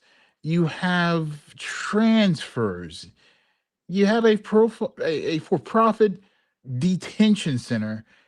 And you have bank financing. That right there is a perfect example of the machinery in action. Play the video. Estimated 300 prisoners. In retaliation, activists say most of the hunger strikers have been transferred out of Delaney Hall and sent to other ICE jails in recent days. Delaney Hall is run by the for-profit company GEO Group. In related news, the Jersey City Council has unanimously approved a resolution to divest from Citizens Bank as calls to boycott the bank grow over its financing of GEO Group and Core Civic, two of the nation's largest private operators of ICE jails. To see more on our coverage of Citizens Bank, you can go to democracynow.org. The State Department's reportedly opened an investigation into the Iranian-born political analyst Trita Parsi in a move that could result in him being deported. This, according to the online media outlet The Free Press. Parsi, who holds a green card, has lived in the United States for 25 years. He co-founded the Quincy Institute for Responsible Statecraft and the National Iranian-American Council. In recent months, Parsi's been a leading critic of Trump's war in Iran and has appeared on numerous media outlets, including Democracy Now! To see our interviews with him, go to democracynow.org. The FIFA World Cup kicked off Thursday with the opening match play between Mexico and South Africa at the iconic Estadio Azteca, the Aztec Stadium in Mexico City. Protests have continued against FIFA over its complicity with Trump's policies and exorbitant ticket prices that have made matches inaccessible to most fans. FIFA has also faced backlash after Haiti's qualifying team was forced to change the design of its World Cup jersey when it was deemed too political by FIFA.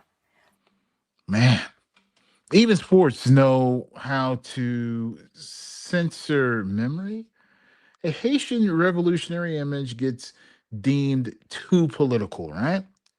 But the politics of money and policing, borders, and ticket prices stay in the room. Wearing a lanyard. Let's play this video. The front of the jersey originally included a depiction of Haiti's final revolutionary battle for independence in 1803. And in a victory for housing rights in New York City, a landlord that owns about 5,000 apartments has agreed to waive millions of dollars in back rent After Mayor Zoran Mamdani took action on behalf of thousands of tenants, Summit Properties purchased 93 buildings from bankrupt owner Pinnacle Group in March. Many of the tenants said they had for years refused to pay rent to Pinnacle Group over unsafe living conditions in their buildings. Mayor Mamdani said the landlord was responsible for, quote, more than 5,000 housing violations and 14,000 complaints, unquote. Affordable housing and tenants' rights have been at the center of Mamdani's agenda. And those are some of the headlines. This is Democracy Now!, democracynow.org, The War and Peace Report.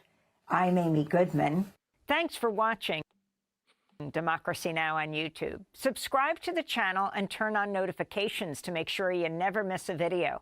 And for more of our audience-supported journalism, go to democracynow.org, where you can download our news app, sign up for our newsletter. Okay. Hey, listen, reference the last segment with Mamdani. This is why local power matters. Okay, we're talking about unsafe conditions, tenant refusal, city action, landlord pressure. That is democracy where people, actually live. And, that roundup is why this desk matters. Okay, we're talking about oil, billionaires, detention, torture, migration, private prisons, banks, housing. That right there is not a random list, okay? That is power. That is power talking in public. Guess who's next up in the lineup? Elon Musk. Now a trillionaire. I can't even say like the words. I just get a feeling some kind of way saying that word. That one individual has so much money. I can imagine how many zeros are in a trillion.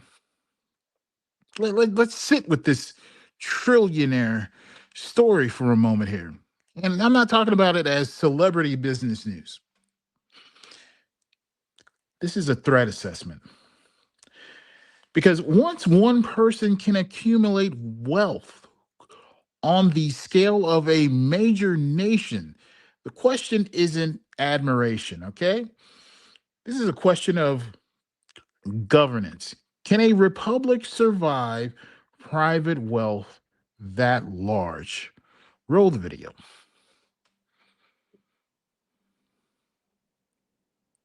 Subscribe to the daily podcast and so much more.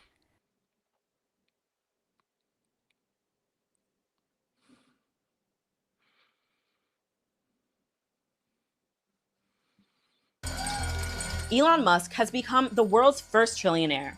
Catapulted by the historic market debut of his rocket company, SpaceX, the tech mogul has officially amassed 13-figure wealth. SpaceX debuted on public markets Friday at $150 a share, locking in an unprecedented $1.97 trillion market valuation. Ahead of the... Okay, pause right there. Listen, this ain't just a business milestone. Okay, this is the private capture of the future: space, defense, communication, transportation, labor, public subsidies, government contracts, and mythology, all wrapped around one man's freaking balance sheet. Okay, and that's not it's not some hustle story. That is a constitutional problem, and it's wearing a rocket jacket. Play the video.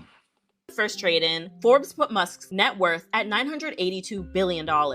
Much of his fortune comes from his electric car company, Tesla. He also co-founded the company that later became PayPal. $1 trillion is 1,000 times greater than $1 billion, and 1,000,000 times greater than $1 million. A 1 and 12 zeros, 4 commas. Still, the number 1 trillion is hard to comprehend. So let's put it in perspective. If you made $100,000 a year and saved every penny, It would take you 10 million years to match that wealth. That means you would have had to start working when early human ancestors were first walking the earth. Okay, If Musk decided to buy every single American adult a $4 iced coffee every single day, he could keep the entire country caffeinated for almost 3 years straight.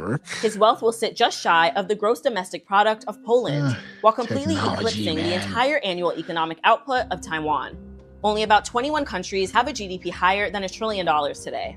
If you divide up $1 trillion and distribute it equally to all... I want to go back to the 10 million, what was that, 10 million years? If you made $100,000 a year and saved every penny, it would take 10 million years. That sentence is the whole economy begging for therapy right there. The average worker is told to budget better.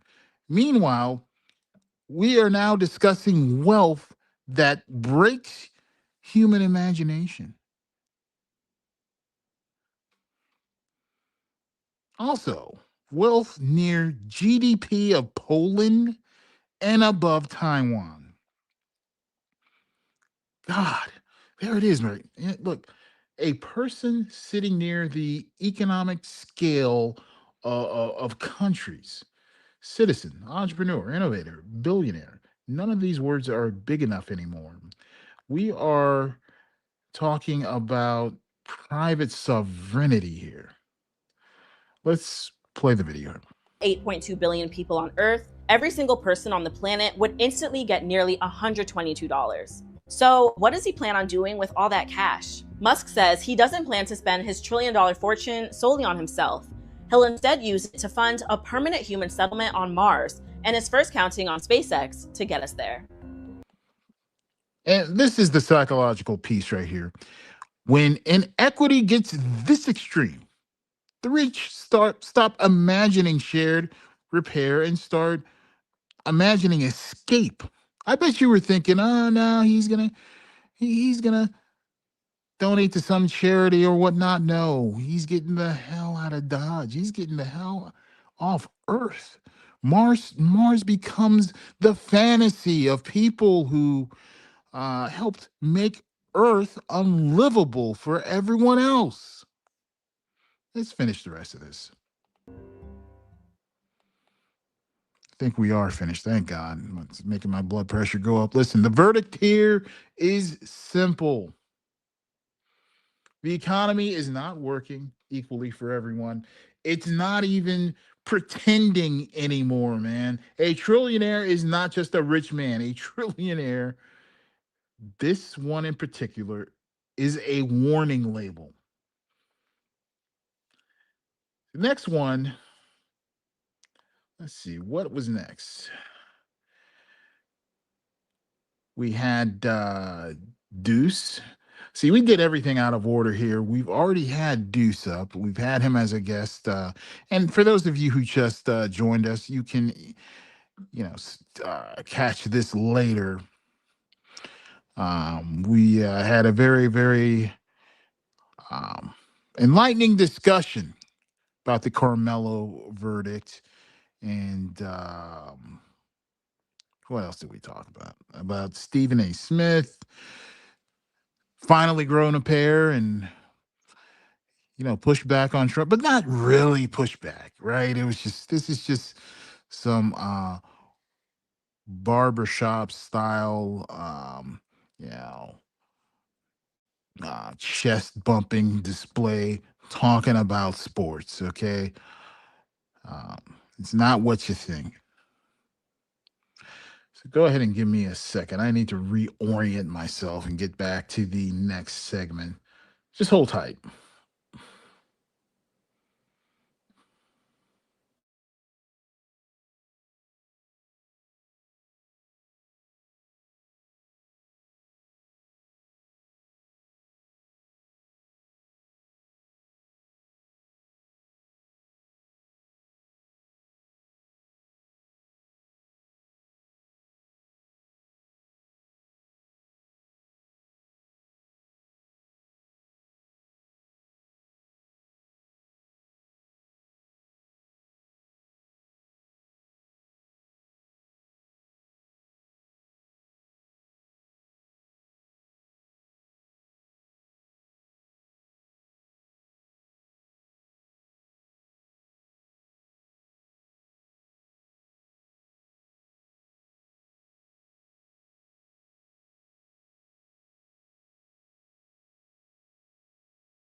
All right, y'all. Now we move to Graham Plattner.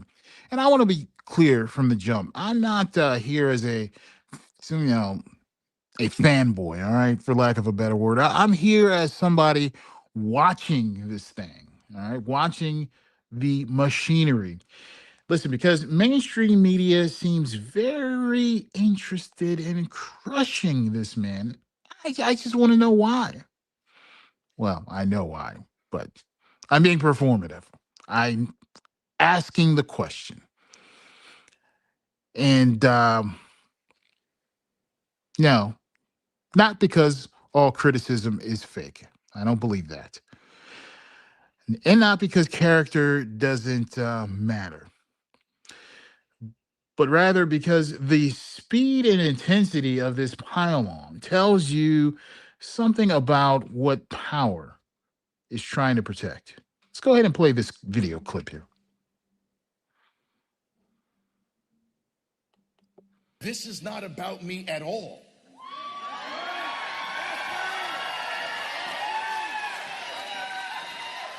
This is a movement about us. Graham Plattner there. Okay. What did he just say? This is a movement about us. That is the sentence right there, I think, they are most afraid of. Not the man just by himself. The movement claim. Power can handle a candidate. Power gets kind of nervous when a candidate becomes a vessel for people who feel locked out of the old deal. Play the video. Sailing his way to victory last night, winning the Democratic primary for Maine senator. After facing numerous scandals, support from mainstream Democrats and Maine voters did not waver. Here to dive deeper is editor-in-chief of the Maine Wire, Steve Robinson. It's great to welcome you to the National News Desk. You've lived in Maine your entire life. You have 8 generations of your family buried there, so you know the state very well, obviously. Want to start with your reflection on the numbers. Let's pull it up right here. Janet Mills, as you can see, pulled almost 20% of the vote, and then she dropped out, headed to November. Steve, does that bode well, in your opinion, for Susan Collins? Well, I would hesitate to read anything into him winning the primary. It was essentially no contest. Janet Mills. Listen to that defensive frame. No contest, no real competition. Voters didn't really choose. The die has been cast. That is how media talks when it wants to shrink a win after the public has already spoken. Play the video. Really never ran a very effective modern campaign. She made an attempt with advertising to showcase some of Graham Plattner's comments about sexual assault and rape in the military. Ran some polling, found that the ads weren't working, and then dropped out. So she gave really a half-hearted effort and never was really committed to it. Her heart wasn't in it. She had to be. So Graham really never faced actual competition in his race. And you also have to remember that Maine is a big early voting state, and the Democrats vote early in very, very large numbers, as do the left-leaning independents. So 30 or 40% of ballots had already been cast by the time the big New York Times story dropped with allegations of domestic abuse against Graham Plattner. So the die had been cast. In such a competitive race, though, every vote counts, and it'll be especially interesting headed to November how those votes are consolidated among parties. You mentioned independent voters, which is a force in Maine, and historically exit polling shows Collins gained support. Your expectation there? Well, I think Collins is going to need to win a majority of independent voters, and she's going to need to win Democratic voters. I think she is in for the fight of her life. This is not going to be like the 2020 race where she defied polling and beat Sarah Gideon handily. The state has changed because of the COVID lockdowns, the pandemic.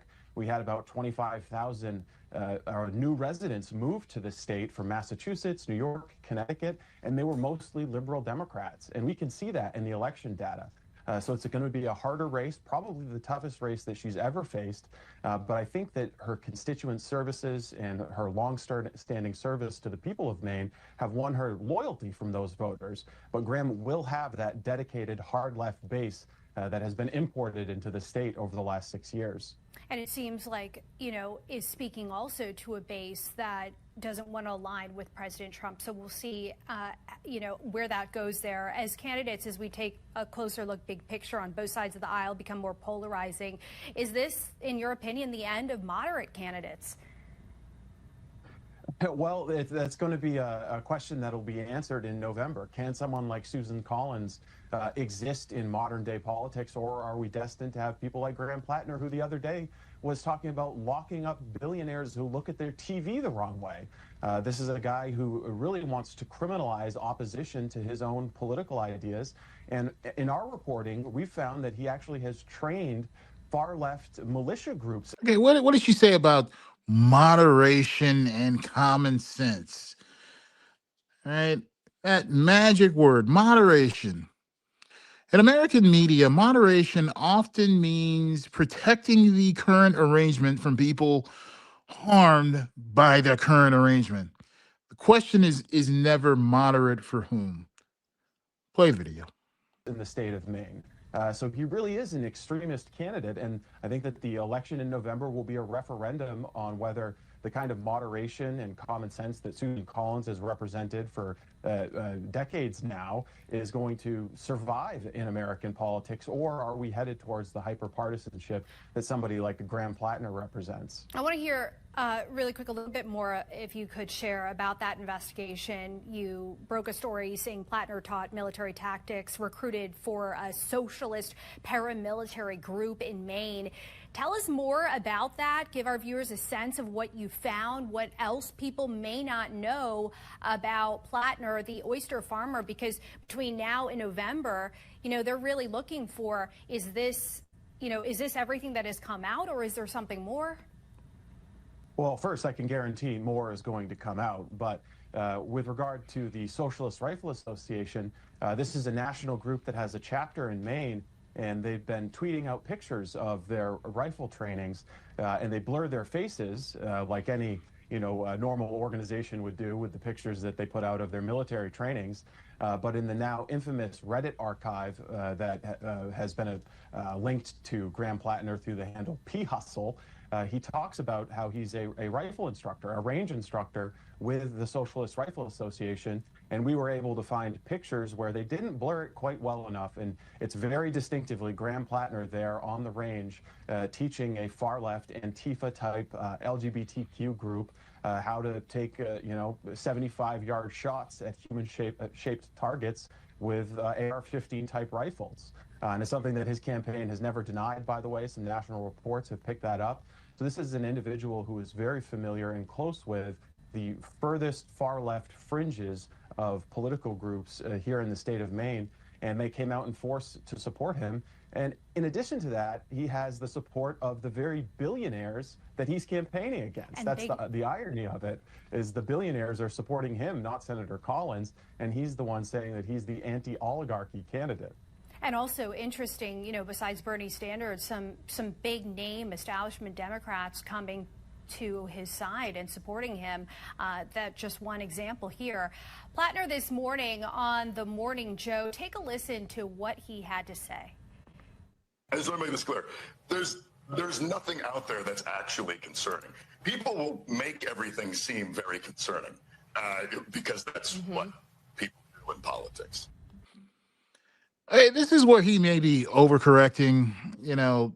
Don't wave everything away. Listen, if there's baggage, answer it cleanly. But also don't let opposition research become a throne where establishment media gets to pretend it's the national conscience. Both can be true, all right? Play a video. Like I said at the beginning of this interview, Maine residents better than anyone. You've had conversations with the electorate. He said people make things seem concerning because that's what people do in politics. Not only your response, but also in your conversations with these voters. Do you think they're aligned with that statement? I don't think they are. I think, in my experience, the people of Maine are slow to absorb some facts, some news stories. They want to talk about them with their friends and family. And it's going to take weeks, if not months, for some of the stories that bear on Graham Plattner's character to sink in and to affect voting decisions. Genevieve McDonald, the former campaign manager for Graham Plattner, who left his campaign after she discovered that he'd been lying about his Nazi Totenkopf tattoo, she penned an op-ed in the Washington Post where she used the word gaslighting, that he's been gaslighting the people of Maine, that he's been gaslighting his wife, that he's been gaslighting his campaign staff, and now he's attempting to gaslight voters broadly. He has all the characteristics of a pathological liar. Okay, hold up. Gaslighting is a serious word, all right? But now that word is also part of the media ritual here. Once it enters the story, it becomes a diagnosis, a headline, right? A verdict, and a character frame all at once. So we ask, what is proven? What is alleged? What is being repeated? And who benefits from this being the only story? See, we've got Nora Salos here. Says she also worked for the Heritage Foundation. Yes, there are allegations that this is maybe some opposition shenanigans involved. Nora Salos says again here, oligarchs hate him. Good enough for me. All right, let's finish the video. Go ahead, hit play. The importance of the Nazi tattoo that he has isn't that he may have an affiliation with some Nazi white supremacist group. It's that he's been provably lying about it over and over and over again. And he's also lied about how he... Where's it been proven? Are we talking about that one accusation that has not been corroborated, right? There's a thing in journalism where you don't rely on just one witness. You've got to get corroboration. But I guess it doesn't matter in this case. Finish this video. Acquired his house. He said he got it with a VA loan, but his dad bought it for him with a sweetheart mortgage. He's lied about virtually every aspect of his life and his career. And so how can voters trust him to be truthful going forward? That's an interesting reflection, too. Not only the allegations that come out, but how they're addressed. It'll be interesting to see how this competitive campaign takes shape and how each candidate approaches it. Editor-in-Chief of the Maine Wire, Steve Robinson, thank you for joining us. Thanks, Stevie. All right, let's not get it twisted here, okay? The XVOA, Explicit Voice of America read, is not that Plattner is pure. The XVOA read is that purity has never been the real standard in American power. The standard is who gets scrutinized, who gets rehabilitated, who gets protected, and who gets buried before they can threaten the room. Is it not? All right, this next segment we got coming up. SPLC congressional hearings that happened this week. You probably didn't hear anything about it. There's a few things, that's worth bringing up here in this first segment. We're going to listen to the opening statements by Raskin. And listen, this is not just some ordinary committee hearing. This is a civil rights institution, the SPLC. They're being put on trial by people who want the public to forget why civil rights institutions had to exist in the first place. And the reason I love this segment here, Representative Raskin opens by giving the historical record. I love this stuff. I love history. I know some of you Heatherites out there love it too. So that's why that matters, because memory is the thread. Go ahead and play the video.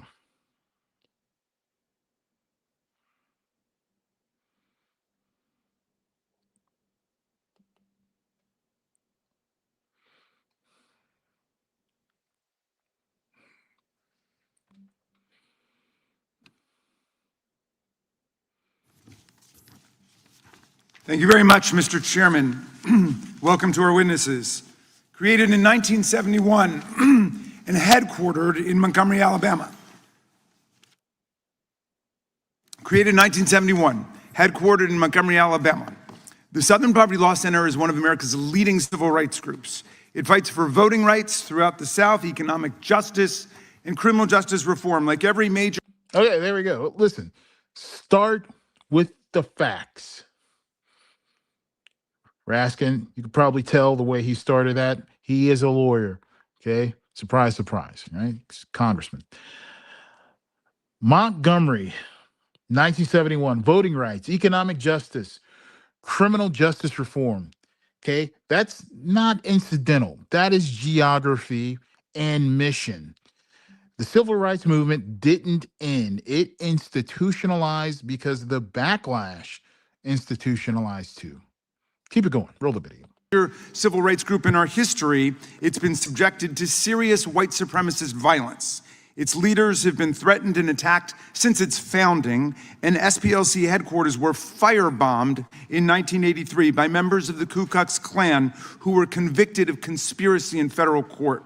After this attack and escalating racial terror, the SPLC added to its work a focus on the Klan and neo-Nazi groups and other purveyors of hate, violence, and white supremacy. In 1988, the SPLC litigated against the Southern Whites of the Ku Klux Klan, the Southern White Knights of the Ku Klux Klan, and drove them into bankruptcy, winning $1 million damages verdict on behalf of more than 50 peaceful civil rights marchers in Forsyth County, Georgia, who had been savagely attacked and injured by the Klan. In 2019, it brought a $14 million judgment and won it against the neo-Nazi founder of the Daily Stormer for orchestrating an anti-Semitic troll storm harassment campaign consisting of more than 700 death threats and vile abuse against a Jewish woman and her family. The SPLC has defended the rights of anyone and everyone targeted for hate, violence, oppression, and murder.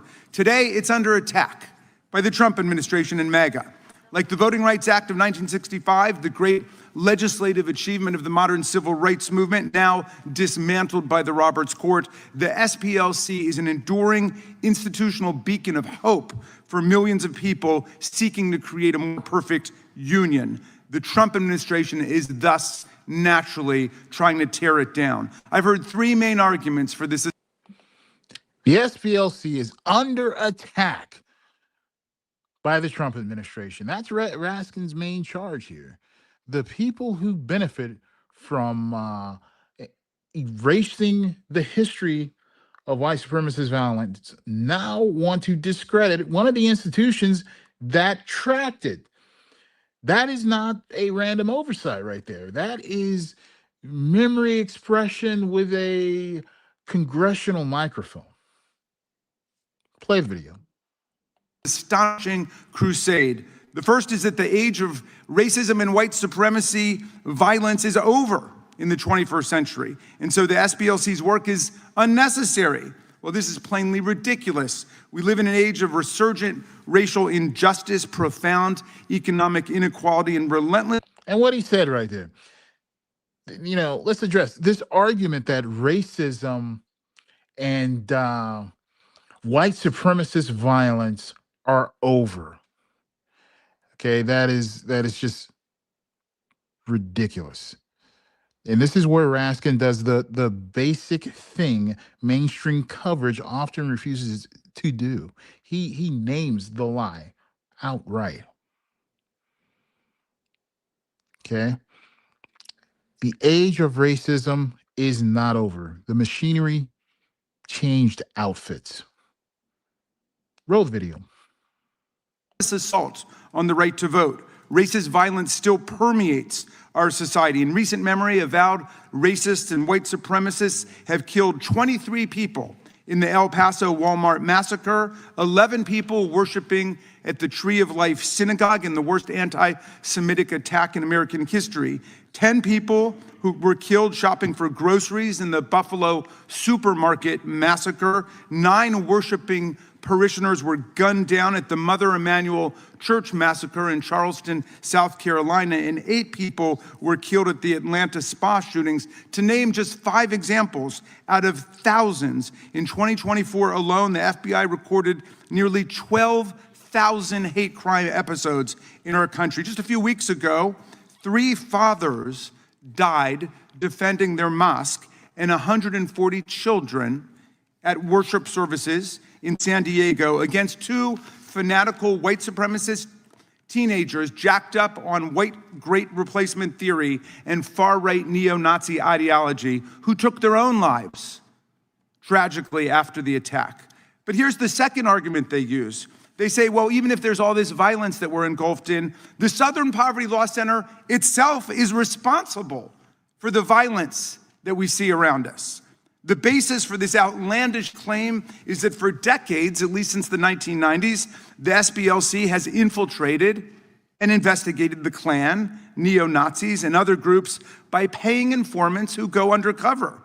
The purpose of these operations is obviously to derail and prevent white supremacist hate crimes and actions, both the kinds of hate crimes and shooting sprees we see all around us, but even more massive terrorist attacks like the Oklahoma City Federal Building bombing, which took the lives of 168 Americans, many of them children, who were in a daycare center when the white nationalists unleashed their terrorism on the people of Oklahoma. In the course of their work to investigate the extreme right, the SPLC has worked closely with the FBI for decades and turned over to the Bureau voluminous information, tips and leads from their field sources for further investigation, criminal arrest, and prosecution. In 2017, the FBI listed the SPLC as one of its partners on its website, where it remained for 8 or 9 years before this administration. There's nothing new about that work. 8 or 9 years? So that's up to 2025, 2026? Wow. But now Todd Blanche and the Trump DOJ in Alabama have twisted and corrupted this proud history of cooperation with law enforcement to bring an 11-count criminal indictment against the SPLC, claiming... Okay, this is the reversal right here. The Department of Justice was born to protect newly freed Black people from racial terror. Now, in this framing, DOJ is being used to attack a civil rights organization for fighting racial terror. Up is down, down is up. The shadow here is wearing the badge. Turn to the video, continue. That it was defrauding its own donors. This is amazing, given not only that the SPLC donors and supporters cherish and prize the group precisely for its ability to get information in this way to stop hate crimes, but also incredible because the FBI itself uses the exact same practices for its own investigative work, spending in the neighborhood of not $3 or $4 million on undercover informants, but more than $40 million a year on undercover informants. There's nothing illegal about that. SPLC donors are not claiming fraud. They were proud to support this program. Even the extremist groups themselves understood they were being infiltrated and were constantly looking for the traitors, the spies. Well, my friends, we know what a real fraud looks like. Consider a fraud called Trump University.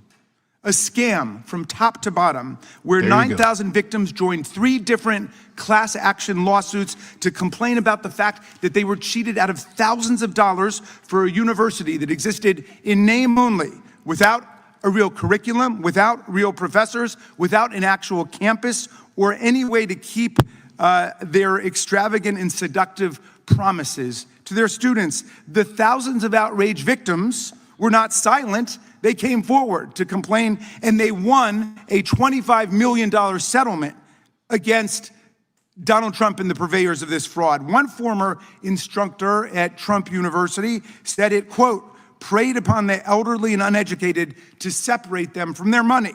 Another former instructor said the institution was, quote, a total lie. That's what real fraud looks like, What have SPLC's donors done in light of this criminal indictment? They've not lined up to file class action suits or to denounce the SPLC. They continue to support the SPLC's works. Donations to the organization have gone up since this fraudulent indictment was brought down by the Trump administration. Well, the final complaint I've heard from members of this committee speaking on behalf of certain groups who take exception to being called hate groups by the SPLC. So they're mad that certain groups that they like are called hate groups. And I can appreciate why people don't want to be called a hate group. I don't like a lot of things that are said about me and the groups that I like. Stephen Miller said, the Democrat Party is not a political party, it's a domestic extremist. Yes, Nora. Who's that? Nora Sellos again. Thank you for your participation. She says, Raskin nails it. Why is he not on mainstream media? Very, very good question. You won't see too much of him unless you're inside the Beltway. And I actually live inside the Beltway, so I see him on a regular basis. On the national news channels, not so much. Well, I have seen him on MSNBC a little bit. I don't watch mainstream media as much as I should, but assuming you're correct, it's because he states things way too plainly. He's very, very good and effective at challenging not just Trump, but the Republican agenda in general. Okay, he does not, this is not a Trump derangement syndrome kind of politician here. He really lays it out, you know, like he's a prosecutor. He lays out the evidence. Play the video. Organization. I don't like that. Kristi Noem called Alex Preddy and Renee Good, law-abiding citizens shot down by ICE, domestic terrorists. Donald Trump said that Democratic donors like George Soros and Reid Hoffman were funding a conspiracy for domestic terrorists. Look, under our First Amendment, love and hate exist in the eye of the beholder. Donald Trump has repeatedly said that January 6th was a day of love when our police officers were bathed in hugs and kisses from the Proud Boys and the insurrectionists. For most of us who lived through that violent insurrection, it wasn't a day of love, it was a day of hatred and sickening violence. But that's the great thing about the First Amendment. It's up to you. You can say whatever you want. If you don't like the fact that someone's called you a hate group, then you get up and then you rebut them. You denounce them. I've heard Chairman Jordan say it a dozen times in our hearings, and I agree with him. The proper response to speech you don't like is counter speech, not government prosecution, not government censorship. Counterpose honest speech to dishonest speech, the truth to the lies. Let the public figure it out. Whatever happened to I disagree with everything you say, but I will stand with my life for your right to say it. We need less vendetta and more Voltaire. All of less vendetta and more Voltaire. Okay, in plain English, stop using the state to punish speech you don't like. Play the video. this is a disgrace. When DOJ was founded in 1870, 156 years ago, it was to protect the newly freed African Americans against the Ku Klux Klan, which was a rampage. Stop right there. Does anyone, know this? Are you familiar with this history? Because that's a historical anchor right there.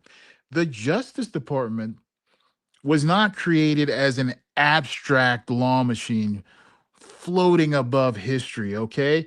It was created in the aftermath of slavery, emancipation, and racial terror. That memory right there kind of indicts what's happening now, does it not?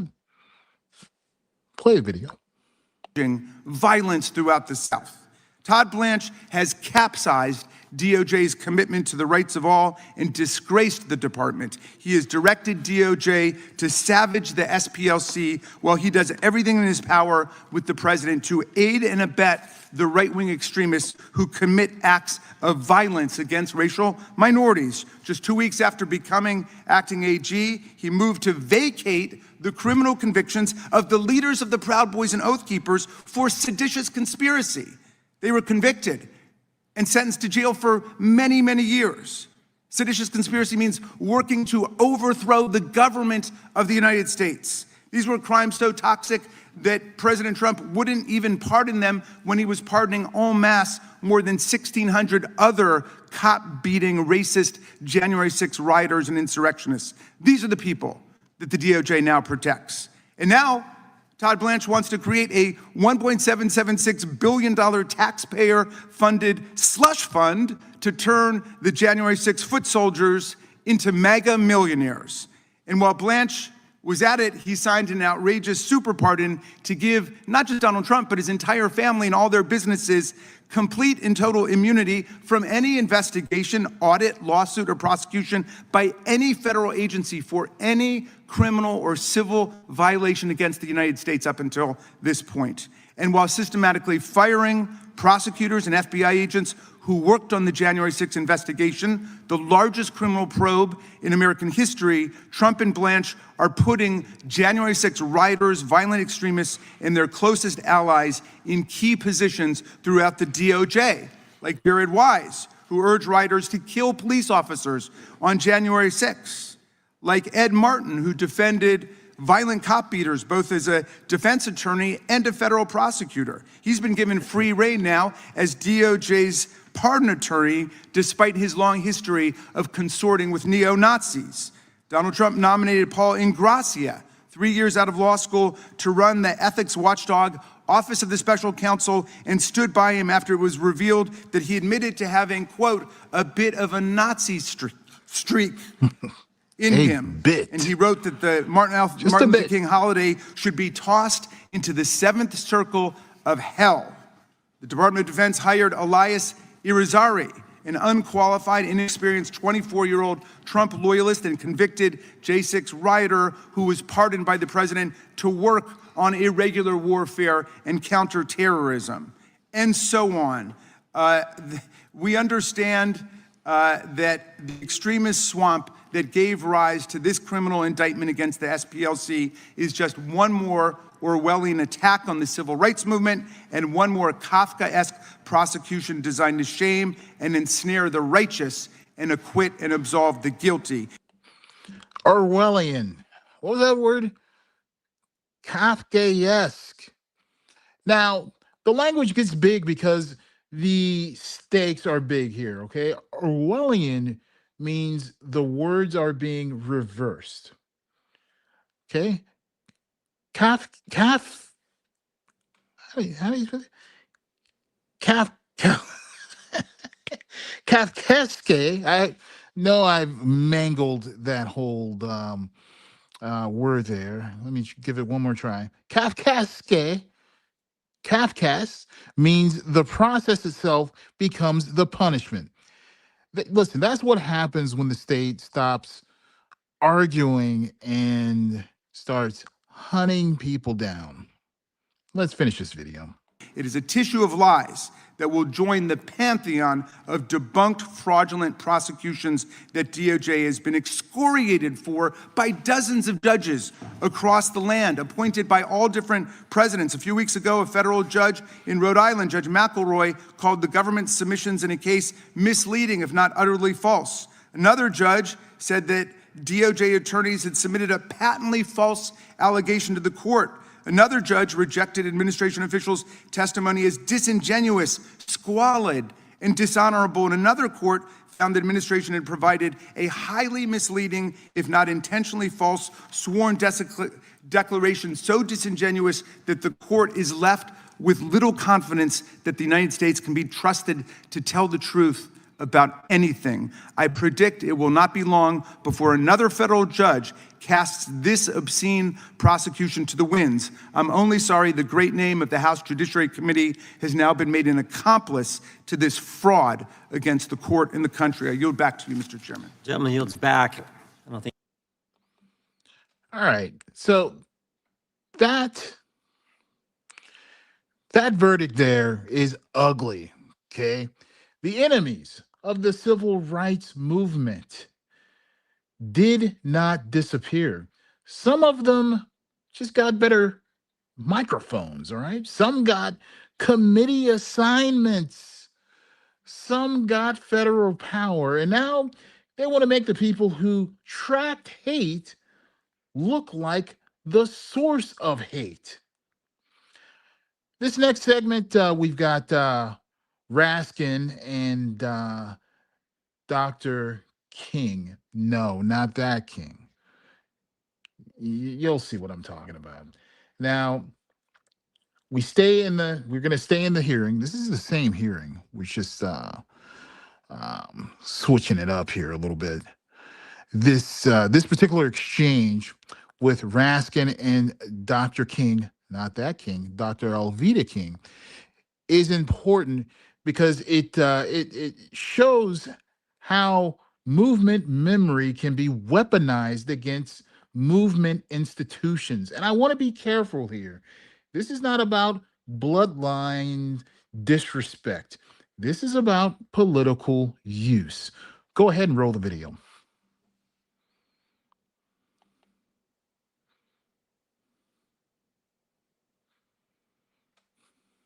Is the gentleman from Maryland. Thank you kindly, Mr. Chairman. Ms. McCord, our colleagues invoked the fact that the SPLC had an informant in a white nationalist group at the infamous Unite the Right rally in August of 2017 in Charlottesville as some kind of indictment of the SPLC. But didn't that SPLC informant create the information that allowed the SPLC to send 3 different FBI field offices a 45-page memorandum warning of planned violence and the potential for violence at this extremist confab? Okay, stop it right there. This is the factual spine here. They're trying to make informants sound sinister. Raskin is saying informants produced warnings about planned violence. That is a very different story. Roll the video. That is the facts that have been represented in court. Mr. Fair, is it true that the SPLC sent a memo based on that informant's work to 3 different FBI field offices? Yes, it is. Okay. The chairman spoke with some indignation about the fact that there were $3 million or $4 million spent giving to undercover informants to try to expose the work of the extremist groups, as in Charlottesville in 2017, where Heather Heyer was killed by a fanatic racist. I'm just curious how the members of the panel feel about this proposed $1.776 billion political slush fund set up for the Proud Boys, the Oath Keepers, and other convicted criminals and rioters from January 6th. Do you think that right there is the contrast. They are outraged about SPLC informant spending, but where is the outrage about a massive taxpayer-funded reward structure for people tied to January 6th? Selective outrage is a form of confession. Roll the video. Fund should be shut down and any other similar fund, Mr. Fair? Yeah. Yes or no? Yes, I do. Dr. King, do you agree that that should be shut down? I will not speak on whether that particular fund should be or shut any down. such fund. I think some of these slush funds that SPLC is using. Okay, but my question is about the one proposed by Todd Blanche. It's a yes or no? I will not answer on it. Okay. I think Mr. they Banger, need to stop do you killing think the babies and cutting the penises off. And so any slush fund is I have limited time. We can money in that is the problem. Mr. Banger. Hey.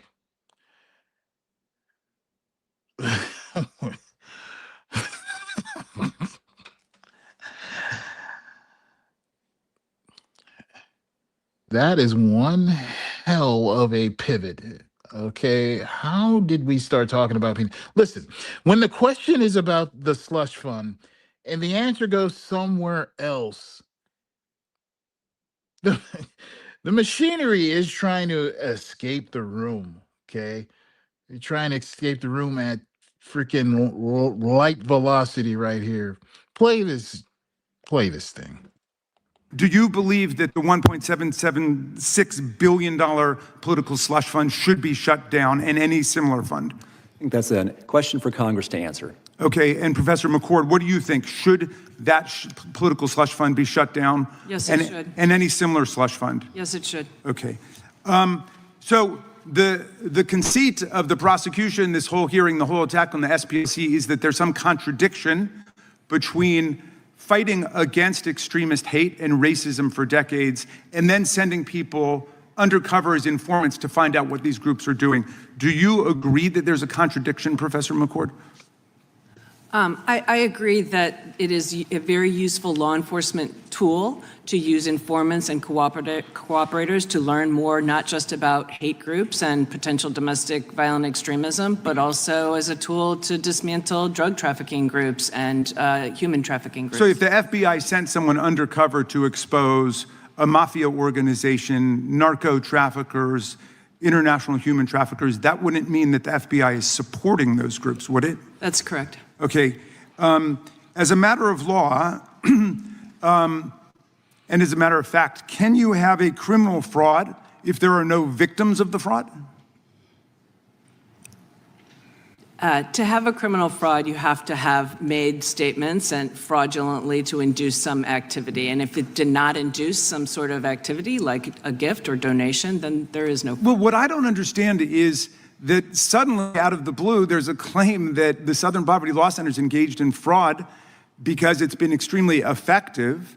I wish it had been even more effective, for example, in stopping the Oklahoma City bombing, where nearly 200 people were killed in an act of fanatical white nationalism. But it's been quite effective. I don't know of any group that's been more effective, other than potentially.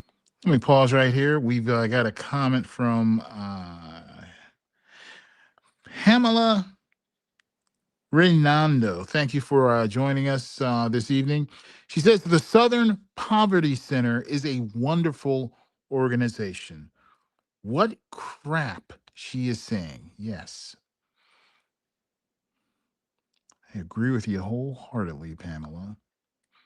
I'm sorry, I'm still trying not to crack up over the penises. What the hell does that have to do with this? Okay, go ahead, play the video. The FBI itself in stopping extremist white violence. Well, do you believe that it is an act of fraud when the donors to the group understand perfectly well that people are being sent undercover to try to get information on what these groups are doing? If donors were not defrauded, and no donors have come forward, to my knowledge, suggesting that they were unaware of what the SPLC was doing, that program has been known for a long time, and so that creates a problem. I mean, it just seems to me amazing to be alleging a fraud when there are no victims. When I just looked up the Trump University case, there were hundreds and hundreds of people coming forward screaming to high heaven about how they'd been ripped off and exploited by this fake university, and they won $25 million. So do you pay the same people to do the bomb and then go and... Okay. Raskin says fraud usually has victims, and he cites the Trump University right there. And that's the legal and moral contrast. If nobody says they were defrauded, but the state still wants a fraud case, then we aren't just talking about law. We're talking about pressure, all right? Continue the video. comfort the people from being bombed. You pay the same people to do both jobs. That's kind of fraud to me. That's weird and chaotic and confusing. Well, Dr. King, I don't think there's any allegation that anybody who was working with the Southern Poverty Law Center bombed anyone. Do you have... And listen, this is a serious allegation Dr. King is making, not that King, with this King, Alfreda, whatever her name is. And listen, when you make serious allegations like that under oath, all right, you don't just throw um you don't just throw allegations out there like that. My point is, under oath evidence matters, because listen, otherwise memory becomes a weapon instead of a witness. Play the video. Information to that effect? Because I don't personally, but outside agitators did bomb our house in '63 and then ran back and took off the Ku Klux Klan sheets and put on police things and ran up in the yard. Well, and that's it was a the statement. same people. It was crazy. I'm with you, and that's a statement about the racism of that police force working with the Ku Klux Hey, Klan. y'all pay both of them to do the double jobs. SPLC does. Really, you hire them to do the bombing, then you You're hire them asserting to a lot fix of the things. bombing. That's weird. Dr. King, you're asserting a lot of things under oath, and you haven't brought the evidence with you. So I think I'll get some for. There you go. There it is right there. Did you hear that? You haven't brought the evidence with you. You cannot use the moral capital of civil rights memory to launder unsupported claims for the very forces trying to dismantle civil rights protections. Let's finish this video. Okay, please, bring us the evidence, and I'll yield back to you, Mr. Chairman. Gentleman yields back. Mr. Fair, did the Southern Poverty Law Center use... Okay. Listen, there's a saying in the Black community. You know, what is it? Skin folk ain't kinfolk. I know that's a hard line, but sometimes history earns hard language. And let me say it again. Skin folk ain't your kinfolk. You know? And not because disagreement is betrayal, because lending your name to the machinery of erasure is not neutral, anything but neutral. Okay. Let's see, where are we going next with this? I think now we go to Representative Johnson. We're still in the committee hearing. Okay. And this particular clip we're going to play next right here matters because, Representative Johnson says what polite coverage keeps kind of trying to muzzle down. He's saying we've moved backward in time. Let's roll the video. See what he's saying here.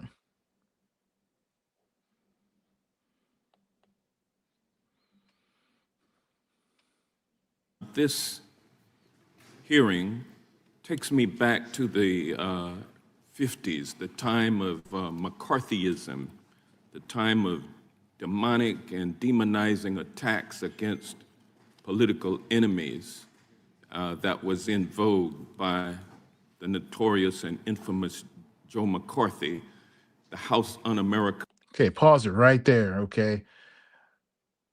That is the frame right here, okay? This is not normal oversight. This is a political ritual, a public accusation machine. The target changes, but the method returns. Keep the video going. Activities Committee, this is what this reminds me of. And when I go back to the 50s, I also think about how mainstreamed during that time was white supremacy. It was mainstreamed. It was so mainstreamed that presidents had to call out the troops to maintain order or to bring order. Okay, that word there, I don't want to skip over that. Mainstreamed. Okay, that word matters. Okay. Extremism is not only dangerous when it is outside the gate, it is more dangerous when it gets a hearing room, a suit, and procedural time. Play the video. Reminded of the racist governor of Arkansas denying entry for the Little Rock Nine into the all-white Central High School. I'm sure you remember too, Dr. King, back in '57. the little girls trying to get into the building and being spat upon and taunted and threatened. And I'm sure you remember Dr. King in 1962 in Mississippi when James Meredith was to enroll at the University of Mississippi, and President Kennedy had to call out the troops to guarantee that they stopped the riots so that this man could enroll. And then again in 63, when the troops were called out by the president, as George Wallace stood in the door of the school and said, segregation today, segregation tomorrow, and segregation forever. I mean, that's mainstream white supremacy. Same thing when the troops had to be called out by President Johnson in 1965 to protect the civil rights marchers from Selma to Montgomery, marching for voting rights. And today, the clock has turned back. White supremacy extremism is again mainstreamed. Okay, that ain't rhetoric, y'all. That is a diagnosis. The country keeps pretending backlash is a new weather system. It ain't. It's an old machine coming back online. Before I play the video, we've got some comments. I keep my eye on the chat room, so if anybody's there, well, someone is there. I know at least Pamela's there. She's got something to say. If anybody else got something to say, go ahead and say it. I got my eye open here. Pamela says, Pamela, who's this? Pamela, let me zoom in here. Pamela Renando says, the Southern Poverty Center is a wonderful organization. Yeah, what crap she's saying. I saw that one. This is the new chat message from Renando. The biggest fraud is the Trump administration. They are rigging off the American public. This administration has caused more deaths and has made discrimination legal. Why aren't they trying Elon Musk and Peter Thiel? Well, that's a good question, Pamela. That's a very, very good question. Roll the video. This president came into office and revoked a 60-year-old executive order banning racial discrimination in federal government hiring practices, saying that it was now... Pause the video. There it is. There it is again. The machinery becomes policy, not vibes, not tone, not culture, or war noise. Actual rules get changed. Actual protections get weakened here, okay? Actual people are paying for this. Play the video. Unnecessary. We've had the stripping of employment protections from employees of the federal government. We've seen the Civil Rights Division of the Department of Justice gutted and diverted from its mainstream activities. And at the same time, we have experienced we've experienced attacks on the rule of law. The top wealthy, most powerful law firms, some of which bent the knee to this president because he threatened them. We've seen him go after the mainstream media because they would not renounce diversity, equity, and inclusion. We've seen him go after top universities trying to get at their research funding, threatening to cut it off, and actually cutting it off unless they rooted out diversity, equity, inclusion. It's mainstream. White supremacy is mainstreamed. Extremism. Nonprofit corporations have been attacked. What he's laying out for you, this is the institutional map. Media, universities, law firms, civil rights groups, nonprofits. The goal is not one enemy. The goal is to make every institution afraid to defend equality. Play the video. Like the SPLC organizations that offer legal assistance and provide advocacy for victims of white supremacy and racial discrimination, organizations which advance the cause of civil rights and voting rights for Black people, like the SPLC does. Southern Poverty Law Center is under attack because they're standing up against the erosion of our democracy. Professor Fair, America may not realize that election workers have recently faced bomb threats, harassment, and targeted intimidation simply for doing their job. And you've issued reports. Listen, democracy ain't just voting day, all right? Democracy is the ordinary worker who makes voting possible. And when those workers are threatened, that ain't just noise right there. That is voter suppression by atmosphere. Play out the video. Reports about that. How are these threats part of the larger racial-based suppression tactics? And is this a reason why your organization has come under attack by this administration and by this committee? Gentleman's time has expired, but you may answer. Thank you. Congressman Johnson, yes, we believe that there is a direct threat to free and fair elections, and we believe that we are a target of this administration because of the effective work we've done for 55 years. Thank you, sir. I stand with you on your work. Gentleman's time has expired.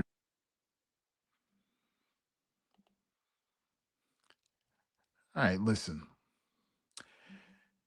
The people who needed to vote the most were the ones who were told politics was too messy, too boring, too corrupt, too hopeless.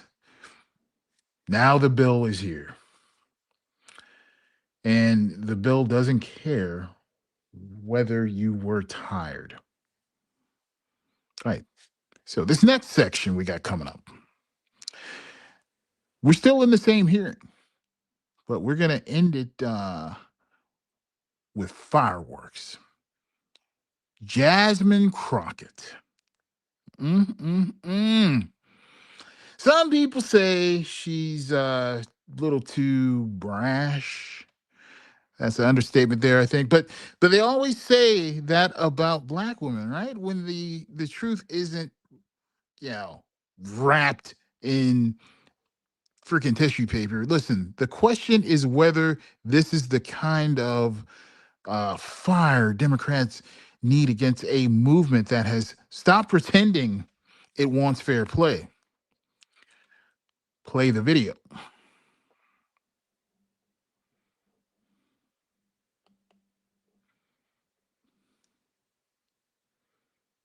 You know what? I hate that we have spent this much time, on SPLC and we've not addressed the elephant in the room, the literal elephant in the room.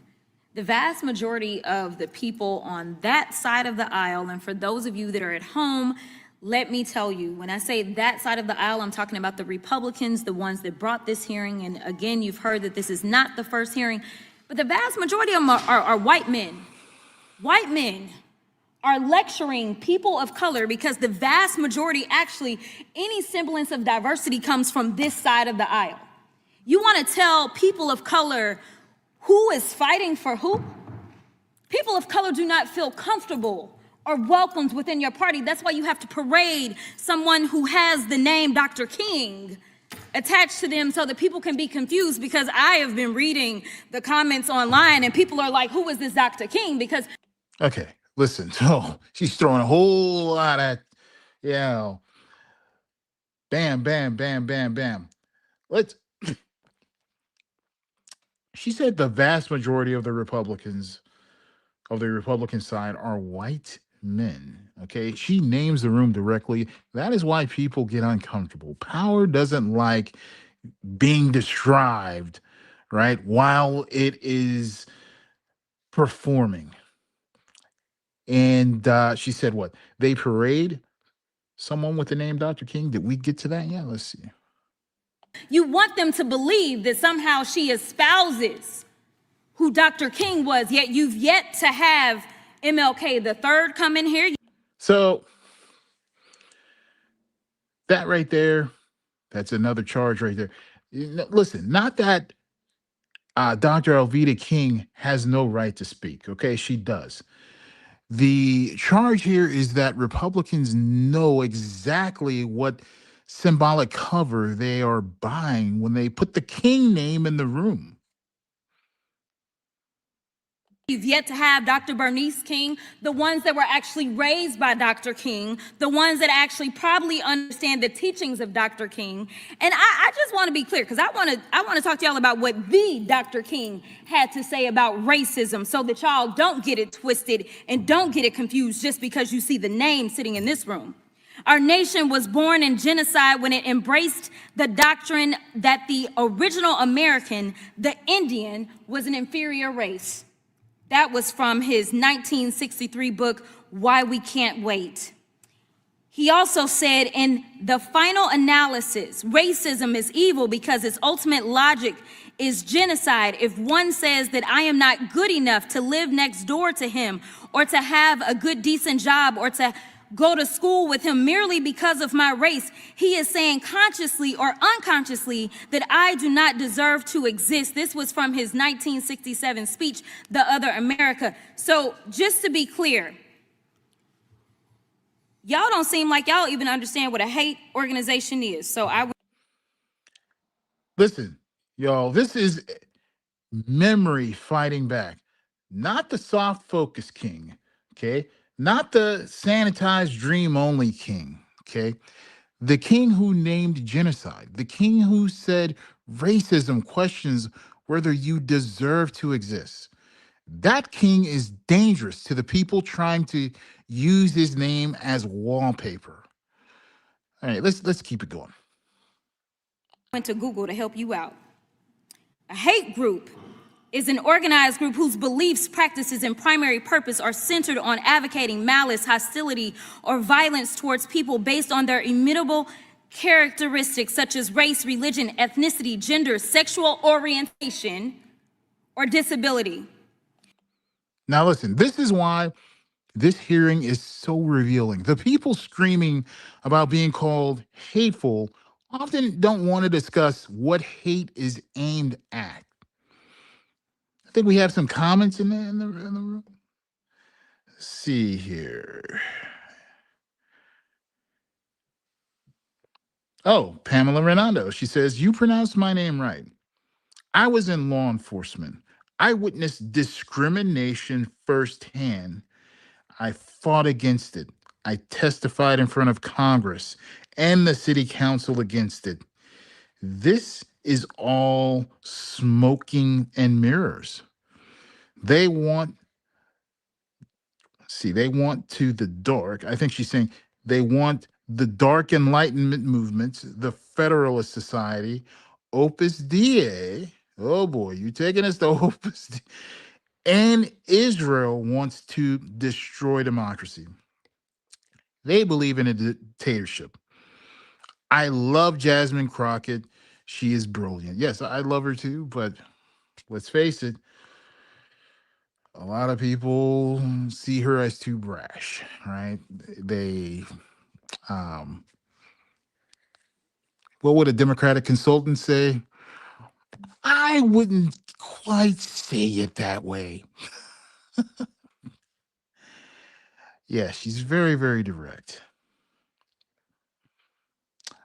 Play the video.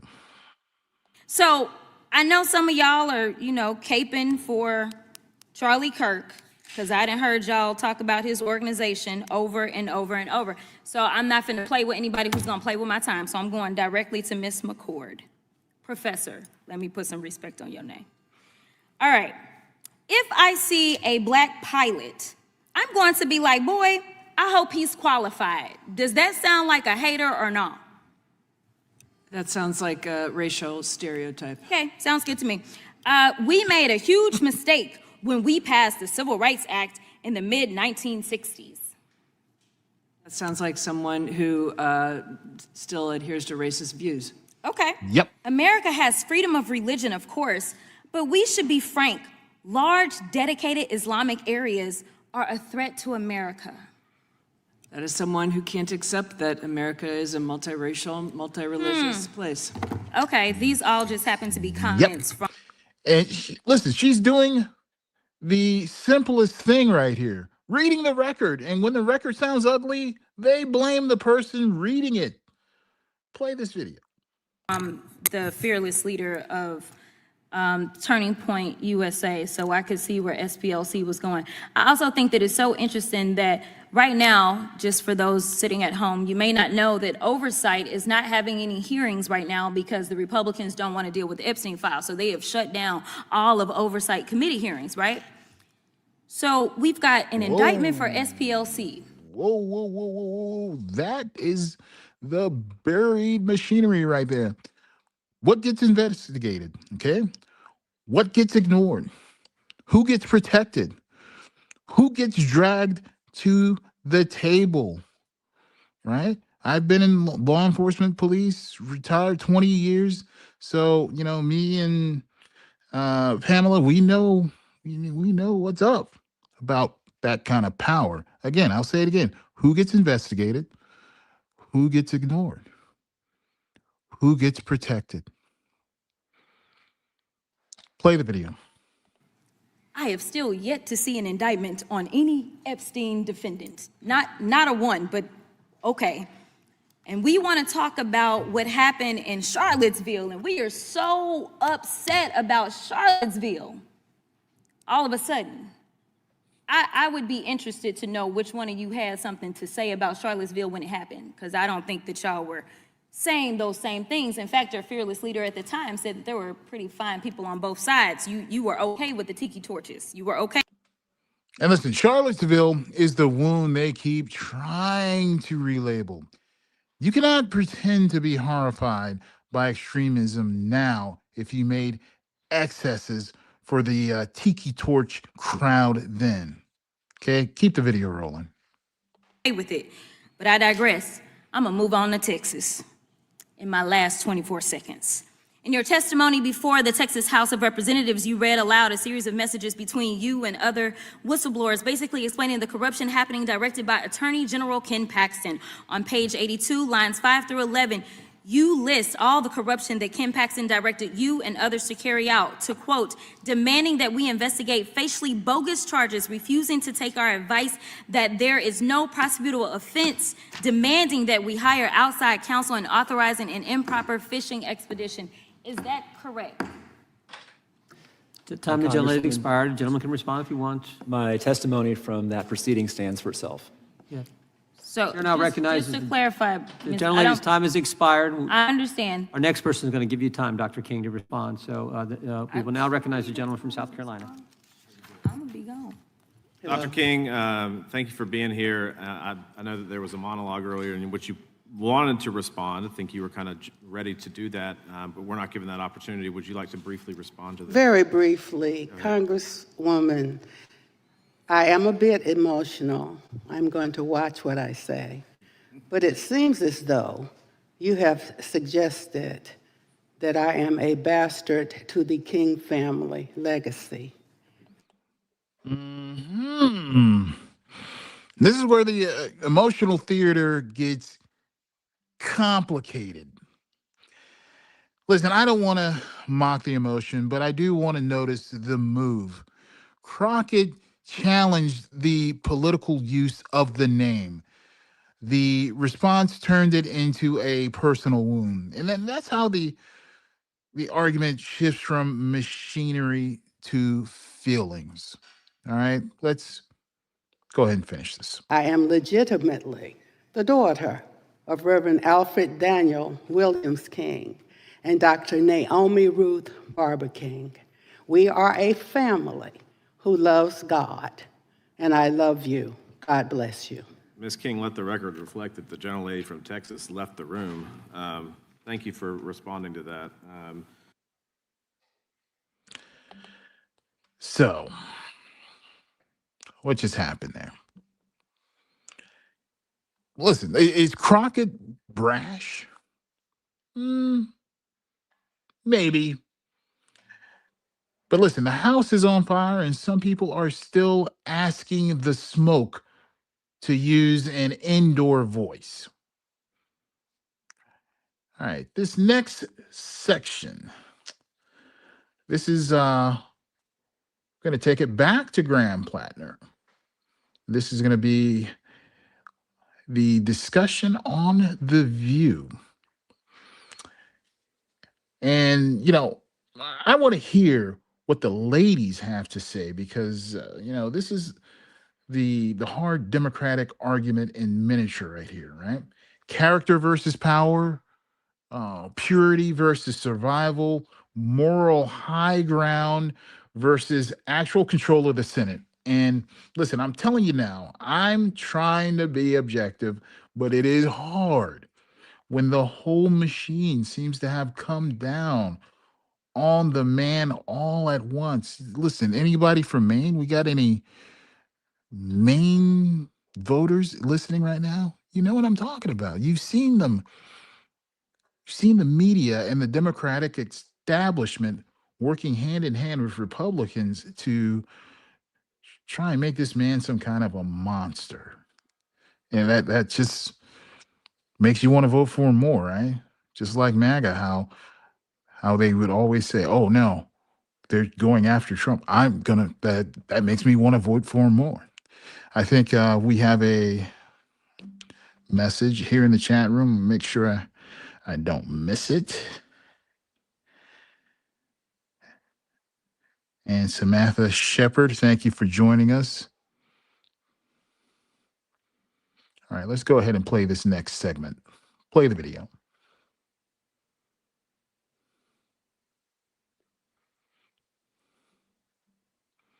Controversial Democratic Senate candidate Graham Plattner won the primary yesterday in Maine, which could help his party take the Senate. But with new allegations of inappropriate behavior against him and his former campaign manager publicly pulling her support for him, people are split on the baggage he's bringing into this general election. Take a look. I'm going to do everything I can to make sure that Graham Plattner is the next senator from the state of Maine. If the choice on the ballot is between that and a senator who's voted to take health care away from millions of Americans, that's the situation that we have to weigh. I think that And listen, that's the ugly truth right there. Politics is not a fantasy draft of perfect people. It is often a choice between damaged instruments and dangerous outcomes. Play the video. he's going to get off the ballot soon. Is there a magic number in the candelabra that would make you stop? Would it have to do with Nazis? You're insulting heroes that he's not even fit to lick their combat boots. So I'd ask the Democrats, is power really worth that to you? Wait. Hold it. That's the question right there. And Democrats have been terrified to answer it honestly because Republicans answered it years ago. Play the video. Wait. No. Look here. You got it? Can we? Yes. Do you remember who you helped put in the White House? That's right. Yeah. Do you remember who you helped put in the White House? And that's the hypocrisy charge right there. Republicans cannot spend years normalizing Trump and then suddenly ask Democrats to faint on command here, okay? Yeah, play the video. I mean, in terms of scandals, Wow. he's boasted about grabbing women by their private parts. You know who he is. He's been reported to have cheated on all three of his wives, allegedly avoiding paying income tax for years. He was taken to court for allegedly stiffing his vendors and his bankers and own family. And he's the only president in American history impeached twice for high crimes and misdemeanors. So you can question, but you can't question. No. You can't question it because you helped put him in there. Isn't she the person that invented alternative facts? Yes, she is. She is the person. And let us also remember that he was also convicted of 34 felony counts. That's right. There you go. And Right found liable, civilly liable for sexual abuse. So let's add that to So I don't, who's in the White House. we can talk about Platinum, and he has his baggage. Yeah. But you can't come and go, you need to look at what you're doing. Kellyanne Conway cannot. She cannot. I'll go ahead and come for it. Well, because you can go for I it. can come for it because as an independent, when partisanship rules the day and it stops being about people, you'll lose me every time. We have literally witnessed some of the most disgusting humans rising in power, handed over by voters. And you are telling me we're going to put another person up and turn our faces at the human he's shown us he is. And it has nothing to do with his marital discrepancies. I honestly, in this day and age, don't care. That's personal to me. But when you've shown me you have so much hate in your heart that you can literally wipe off full groups of people, and you name it, fill in the blank he has. That Nazi tattoo that he supposedly has covered up and said he didn't know what it meant, but many ex-girlfriends said he used to proudly call it what it is, a totem cough, which is a Nazi symbol. He has shown us who he is. There is no way in my life I could sleep at night turning my face to all of that. And I don't know who can. I wish some of the Democrats would stand up. This was the party of Me Too. Listen, let me address some of that. That is a very serious objection. And, you know, let's not straw man it. There are real moral questions here. All right. There are real voters who cannot just hold their nose and call it strategy. And if Democrats ignore that, they will pay for it. That's all I got to say about that. Play the video. Women have made accusations. They have not been proven yet, but weren't we supposed to listen and hear them? Literally, we were in a time of anti-Semitism, the numbers of anti-Semitic hate. And Yes, listen to them, but these are allegations. These aren't proven facts. Okay. Yes, listen to them, but if you're doing a journalistic piece in the New York Times, do not deceive the reading public and try to insinuate these are facts. One person does not make it factual. You need corroboration. Play the video. this guy proudly wore a tattoo for years. All the things he's shown us. And we're going to say, well, this time, because we might agree with his policy, we can turn our heads. I cannot turn my head. I hope other people would join me in that. And he also mocked wounded veterans. He has a bunch of homophobic slurs that have emerged online. This is a guy who is a racist as well. The track record is really bad. And I have to mention, I know his accuser. I've known her for over a decade, who spoke to the New York Times. I believe her. I believe it's very credible what she's accused him of. He denies it. But we have to care. Like, just because the guy in the White House doesn't rise to the level of the character we wish that we would see in all our elected officials, if we then make that the standard and we say nothing matters anymore, it is a race to the bottom. And I would remind Democrats, there are other paths for them to win the Senate. They don't have to give it up for Graham Plattner, who has proven himself time and time again. North Carolina, Ohio, Alaska, Iowa, Texas, those are all seats that are in play. And the alternative here is Susan Collins. It's not Ken Paxton. It's not an ethically challenged moral degenerate like we see in Texas. It is a woman who voted for all of Obama's Supreme Court justices. She's pro-choice. She voted against Amy Coney Barrett's nomination to the Supreme Court as well. But then have that as a policy debate. This is not a woman. You're not going to find her sexting and with Nazi tattoos. As far as I'm concerned, in a battle between Susan Collins and Graham Plattner, I'm with Susan Collins. I don't think Republicans at this point can ask us to take the moral high ground. There you go. That is over at this point. That's right. That is over. It's a choice. I am sorry. Democrats have always fallen in love, and Republicans have always fallen in line. It's time. There you go. There you go. That line is the Democratic survival argument right there, is it not? Democrats fall in love, Republicans fall in line. And while Democrats search for the perfect vassal, Republicans take the courts, the agencies, the maps, the committees, and the rules. Play the video. For Democrats to stop that nonsense, put emotions on the side. Let's be strategic. Let's get some power. Yes. Let's take over the Senate. Let's take over the House. And let's right the ship. Let's get our country back. I am sorry. I am someone that believes in character. I am someone that believes that morals matter. But because of the state of this country, if I lived in Maine, I would hold my nose and I would vote for Plattner. I would.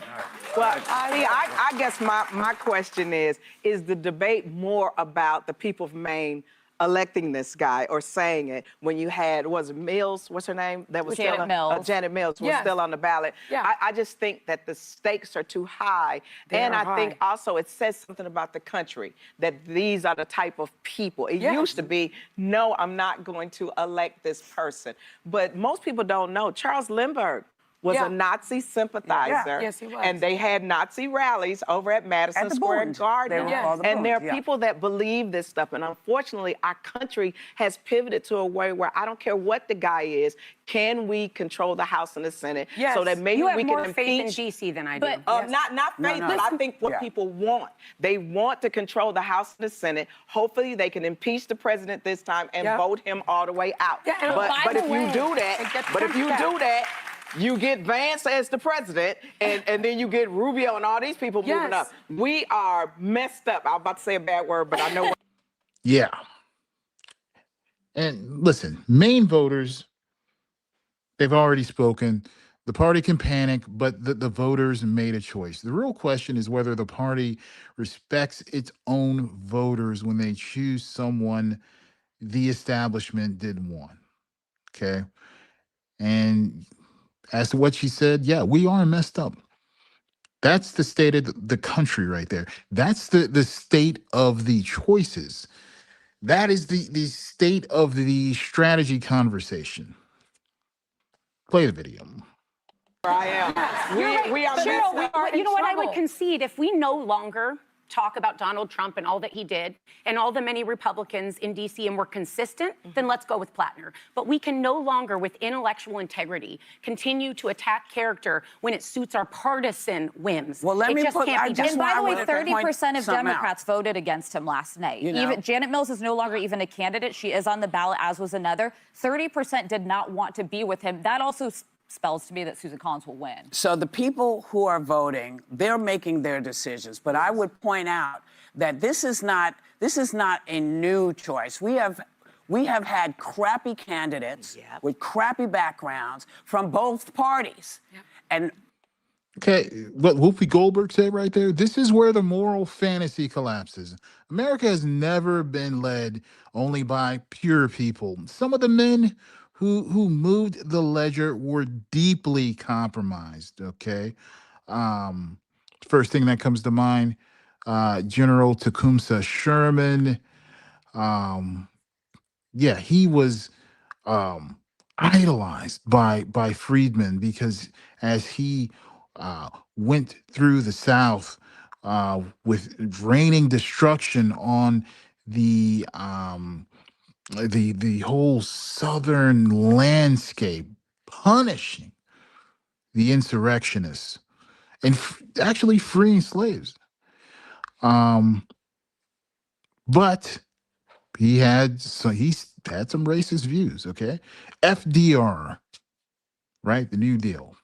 Truman, civil rights. In particular, I'm talking about the desegregation of the armed forces. Lyndon Johnson, yes, we had the Great Society, but we also had Vietnam. Richard Nixon, affirmative action, but again, Vietnam, Cambodia, that whole Watergate thing, remember that? Listen, the question is not purity. The question is what direction does the power move the ledger? Play the video.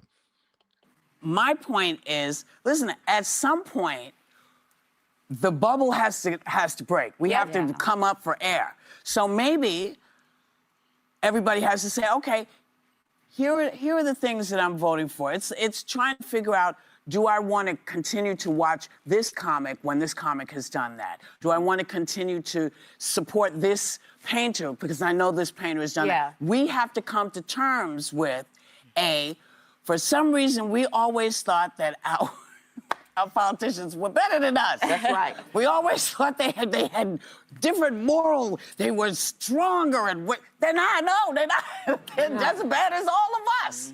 So we have to come to terms with that and then figure out how to say to them, this behavior is abhorrent to us. It's abhorrent, and we're telling you we know. We're telling you we know, and we're watching you. But if you can't correct this ship, and I make sure you see you know, then you can't be here. You can only be here if you can help us get a better caliber of person to come in. Like Tallarico. Yes. Yes. Yeah. Jimmy That's Tallarico. a quality candidate yes, right there there. are several of them. And people need to, I know Cindy has their thing, but I also want to say people need to stop listening to two things. Stop listening when people say this person's not electable. We have a wonderful man who I think should run. He's in Baltimore. Westmore. Yes. Okay. Well, Whoopi Goldberg, it said right there, I don't know who the other lady who said Westmore. Okay, that's important right there. Electability is often just elite fear dressed up as political wisdom, right? People said Obama was not electable. People say right now that Westmore is not ready. People say certain candidates cannot win until they win, right? Play the video.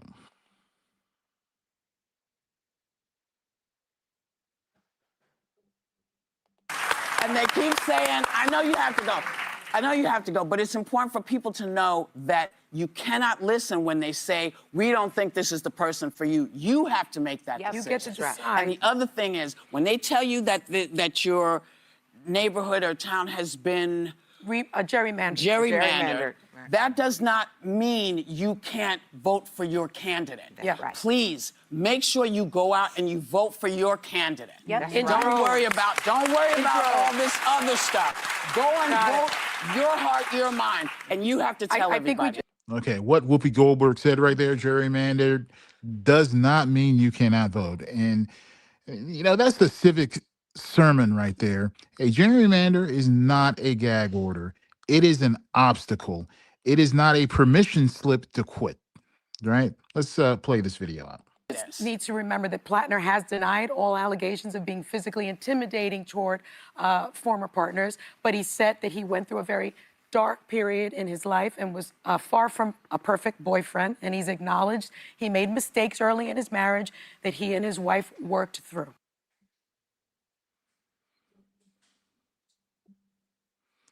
All right.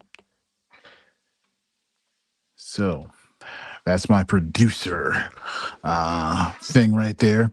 So look, listen, here is where I land, at least tonight. You know, I'm not asking anybody to love Graham Plattner. I'm not asking whether Democrats understand power. What am I asking? Listen, when you look back at the history of who moved the ledger on civil rights, these were not pure as driven snow men. The ledger moved because pressure met power, and power had to bend. It's as simple as that. That is the uncomfortable truth. All right, let me go ahead and reset the room before we take a break. All right, this is Explicit Voice of America. We aren't chasing headlines. We are reading the machinery underneath them. If you're here live, you're here early. If you're watching the replay, you're still in the room. Now, I need to step away for about, hopefully, just 30 minutes, maybe an hour or more, so I can get some housekeeping done. To be frankly honest with you, I need to finish up the next segment. I had to rearrange and stop what I was doing to make sure I got my guest speaker on, Deuce Davis. He had somewhere to go at 6, so I had to fit him in there, stop what I was doing. And I didn't finish. So when we do come back, this is This is going to be so very, very interesting. You're going to love this. We're going to go straight into a segment on the mob that has come for Lupita Nyong'o. You ever heard of that? You know, there's this movie that what's the director's name? Helen of Troy. His name will come to me later, probably right after I get off the air. But anyway, I want to be clear about why that critique belongs on this desk. Because listen, when a Black woman enters a mythic cultural space, suddenly everybody becomes an expert on tradition, purity, history, beauty, accuracy, casting, and civilization. No. Listen, we're going to look at the machinery underneath that reaction. Who gets protected as timeless? Who gets treated as an intrusion? Who is allowed to be universal? Who is forced to justify their presence before they even speak? So take a break with me, all. Handle what you need to handle. Get water, stretch, check on the house, check on yourself. When we come back, we are going to talk about this mob, the mob coming after this actress. We're going to talk about mythology, race, beauty, and the old panic that shows up whenever Blackness walks into a story somebody else thought they owned. So that's it. The desk will be back in an hour. Don't do it. You know me? You know that phrase? Don't do it. So there's going to be a placeholder here up on the screen. I'm not shutting down the stream. All right, y'all go take your break. I'm going to put my placeholder up. Be right back. So sit tight.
to two things. Stop listening when Many members of the woke media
Sound check 1, 2, 3.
Sound check 1, 2, 3.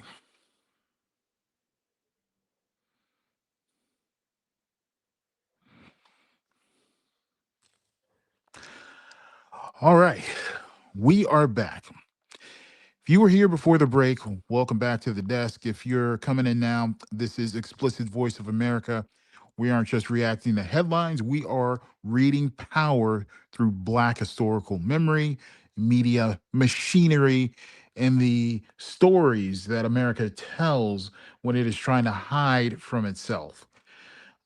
Before the break, we walked through media collapse, Iran, gas prices, war, crime allegations, the Kennedy Center, democracy now, headlines, Elon Musk, trillionaire economy, the Karmelo verdict, and interview with Deuce Davis and his reactions to the verdict. Stephen A. Smith's Selective Courage, the SPLC hearing, Jasmine Craddock and Graham Plattner. Now we are turning to Lupita. And I already know some people want to act like this is just entertainment. And maybe some of you have never even heard of this, this not just controversy, but mob that have been going after this Black actress. Okay. Let me remind you, entertainment is where culture tells on itself while pretending it is only casting. So now that we're back in the room, and now we are getting into this Lupita Nyong'o, I hope I pronounced her name right, section. And this first clip is from Mike Zero. And I want to be clear about why we are watching it. We are not watching because this is the most scholarly source in the building. We are watching this particular clip because this is how the outrage economy talks to itself. This is how the anti-DIA machine takes a Black actress accepting a role from Christopher Nolan and turns it into some existential crisis, some civilization emergency. A grown man, right? A billionaire, a trillionaire, depending on which headline you read this week, had nothing better to do than join a pile-on over Lupita Nyong'o's taking a role in a movie none of these people have even seen yet. Listen, these will be the same folks who quote Dr. King at you. Content of character, right? Not color of skin. They will personally marched like they personally marched over Pettus Bridge with a sack lunch and a tambourine with, Martin Luther King. But listen, the moment a Black woman enters a mythic space, suddenly they need paperwork, bloodline charts, archaeological clearance, 3 Greek passports, and a notarized permission slip from Homer. Nah, that ain't right. Let's watch the machinery at work here. Play the video.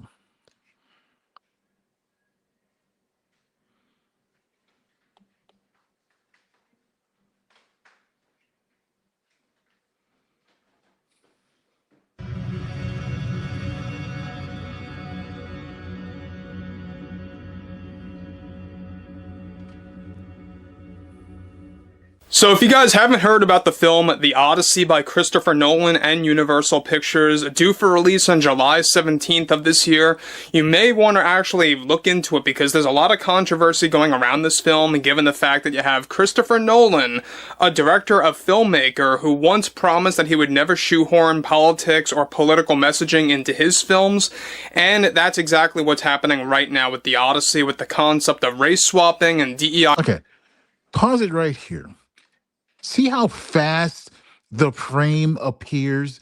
Political messaging, race swapping, DIA narratives. He's already told the audience what emotion to have before he has shown them one performance, one scene, one line reading, one frame of Lupita doing the work. That is not criticism. That is preloading resentment. Play this freaking video, man. Narratives at the forefront, and how now you have many members of the woke media and woke Hollywood as well, such as various actors, actresses, writers, directors, comedians, and more, attacking the general public over criticizing Christopher Nolan's The Odyssey, mainly for race-swapping Helen of Troy, which is obviously offending many Greek citizens out there that are very much ones that cherish the Greek mythology and are deeply offended over the fact that Universal, and especially Christopher Nolan, quite frankly, decided to cave into Universal's ways of shoehorning political messaging in there. Pause it right there. Now, the argument borrows Greek citizens as moral cover. That doesn't mean no Greek person can have an opinion. Of course they can. But watch how quickly the outrage machine says, I'm not mad for me. I'm mad for civilization. Okay, this is not some trick here. Play the video. This is Mike Zero. Subscribe if you're new, and like this video to see future updates. You can also follow me at Mike01. I thank you also very much for the great and kind support. Now, to no surprise, the host of The View had various things to say about this, as well as many other big-name Hollywood celebrities out there. Now, just for the record here, I do deeply respect Christopher Nolan's past films, except this one, because what's going on right now I think is irresponsible, given the fact that this is the same filmmaker that once promised, really promised to his fans, that he would never ever put political messaging into any of his movies, and that's exactly what's going on right now. So, hey, listen, this is where they tell on themselves right here. They had no problem with Nolan when his seriousness served their idea of prestige. Now, suddenly, because a black woman enters the frame, Nolan has been captured by politics. Let me translate that for you. Politics means black presence I didn't personally approve. Play this damn video. interestingly enough, alright, on top of everything, is that with the hosts of The View like Sunny, Whoopi, and Joy already now getting involved in the very heated conversations related to the Odyssey movie, backlash, surrounding its political messaging, backlash as well, and race swapping, Helen of Troy, first things first, Sunny Hostin had this to say about the film. I only have one thing to say right now about this BS controversy: racism. This is pure racism coming from the MAGA folks who couldn't stand Snow White being a Latina, and now they are picking on how Helen of Troy is black. To everyone out there that is against a new iteration of Helen of Troy just because she is a different ethnicity is truly sick in the head. I don't care what anyone else says, but this is only coming from sick-minded MAGA punks out there that behave in such a childish way and have nothing else better to do other than to drag down a major motion picture that should be fit for the Academy Awards next year. And how dare Elon Musk go out there humiliating Christopher Nolan like that in such a terrible way? He's just as bad as President Trump, and is maybe even worse because he has so much influence over social media. This is a pure MAGA issue. It's a MAGA obsession. Helen of Troy doesn't have to be white. She doesn't have to stay white. And this is not offending the citizens of Greece. I don't care what anyone else says. Nobody is offended who actually are into Greek mythology. This is a falsehood coming from the MAGA narrative that Greek people are upset about this. You all should be ashamed of yourselves. Absolutely ashamed. Now, Whoopi Goldberg then stepped in, but before I get to that, let me just say one thing about Sunny. the fact that she is pinning this all on racism and painting, Trump supporters in here, MAGA, quote unquote, and making believe that Greek citizens are not upset about it. There's actually a lot of Greek citizens that are calling this out. There are many people of Greece calling out the insanity of what's going on right now by Universal Pictures, by Christopher Nolan. And again, look, I do have a lot of respect for Christopher Nolan's past. Okay. Whether what he's, the quote about MAGA and racism, whether it is fully contextualized or not, the larger point still stands. A lot of this backlash is not about Greek mythology. It is about who gets to be imagined as beautiful, universal, desirable, and central, right? Listen, Helen of Troy is not just a character in this fight. She is a projection. She is a projection screen. And the shadow being projected is old, okay? Mike says Greek citizens are upset and Nolan caved to corporate checklists, okay? The phrase corporate checklist is doing a lot of work here. It makes black casting sound like a form of contamination. Not artist choice, not director choice, not performance, not imagination, a checklist. And that is how backlash launders disgust into process language. Play the video. Films, but when it comes to this film, I'm really, really upset to see that he caved into corporate demand to participate in these checklists, to make a movie, more suited for their overall narrative. This is exactly why I've said this so many times. I've said this constantly, and I'll say it again. You are beginning to witness a slow turn of the tide. And the reason why I say it's a slow turn of the tide by getting rid of DEI is that Listen, what you heard right there, that's the real confession. This isn't just about a movie. This is part of the broader fantasy that the country can roll back diversity, roll back inclusion, roll back the symbolic presence of black people, brown people, women, queer people, and call it restoration. But restoration to what? This is always the question. Play this damn video. Studios are getting rid of it altogether, others of which are doing it now on and off instead of always doing it. And Universal is another prime example, alright? So they have good movies and they have some bad movies that paint it with DEI narratives, and I think this is obviously another case of that. Now, this is absolute racism, Whoopi Goldberg says, and misogyny coming from the unhinged MAGA lunatics on social media who have no clear idea what they are talking about. Helen of Troy was never destined to be white. Things change. This is 2026 after all, and things change, even if it's Greek mythology. So suck it up and take it like real men. Christopher Nolan is not being political here at all. There is nothing political about changing the ethnicity of a character and person in Greek mythology adapted into a film. And it gets me so angry, so angry that we are dealing with such circus clowns coming from the Trump circus show that want to go picking on this beautiful actress Lupita Nyong'o. MAGA's narrative right now is that this is going to be a box office failure, and again, whatever they can say to keep themselves asleep at night, but once they say this, and once they actually see this will be a box office success, I'm sure MAGA is going to cry like little man babies. They really have nothing else better to do in their daily lives. I think looking into cinemas, white women have gotten the limelight far more than black women, and so this is a much-deserved process coming from Christopher Nolan, and I applaud Universal Pictures for making the right call to truly change Helen of Troy in such a well-fit modern way. And it's not just toxic MAGA men crying about this, it's toxic MAGA women too that are crying about this, and they should all be ashamed of themselves. These are truly disgusting people, and they have no signs of redeeming themselves anytime soon. They are irredeemable. Now guys, let me just say one thing about that real quick. Now, look, this has nothing to do with racism, misogyny, or anything like that. And we've gone through this all the time You know, we've gone through this many times before in the past. We've seen this with many Disney IP, you know, many Disney properties out there, such as with Star Wars and Marvel and Disney live-action remakes.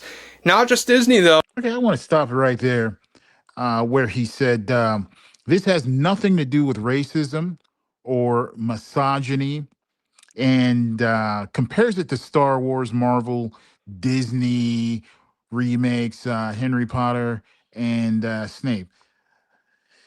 That sentence always shows up. A variation of that sentence always shows up. This has nothing to do with racism. Brother, listen, every example of cultural decline you name, Mike Zero, is about Black people, brown people, women, and queer people entering spaces you thought belonged to someone else. Then we may need to have a little diagnostic conversation here. The pattern is not hiding.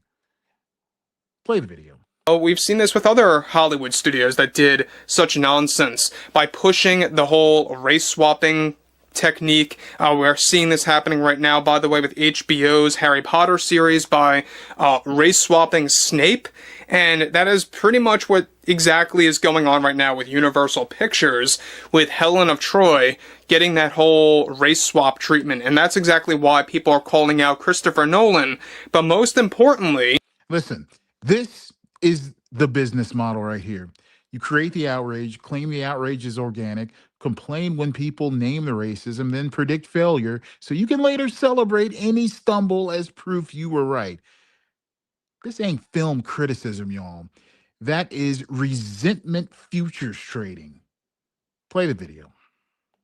People are calling out the fact that the media, that many Hollywood celebrities out there are calling anybody out there that is criticizing this as a racist or a misogynist.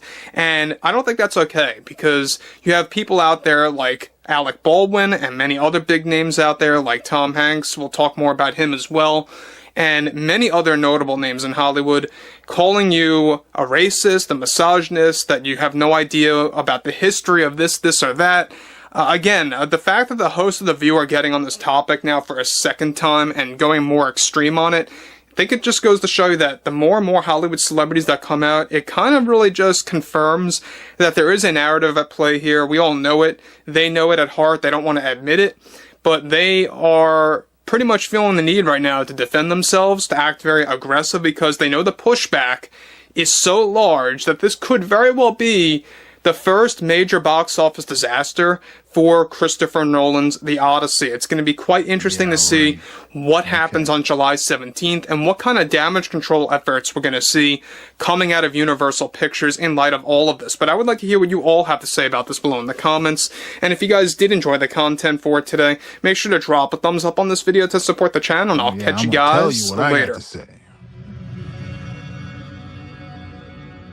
Listen, the verdict here is simple.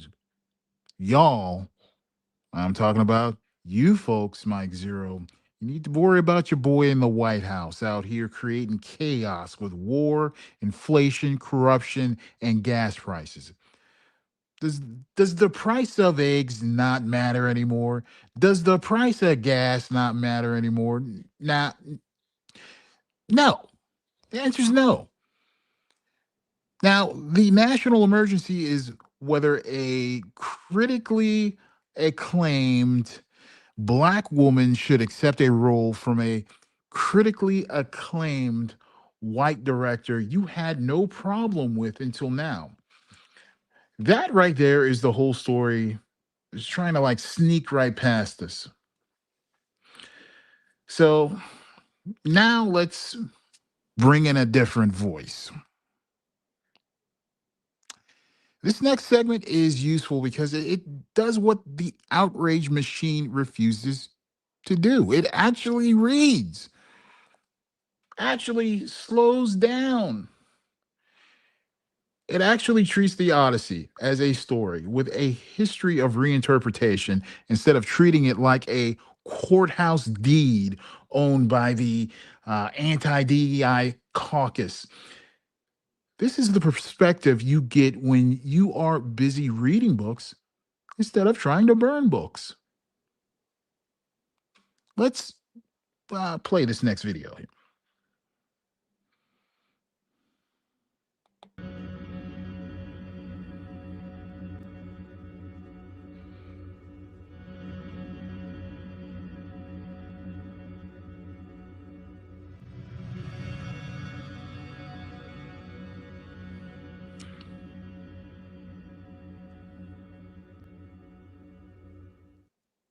Here we go.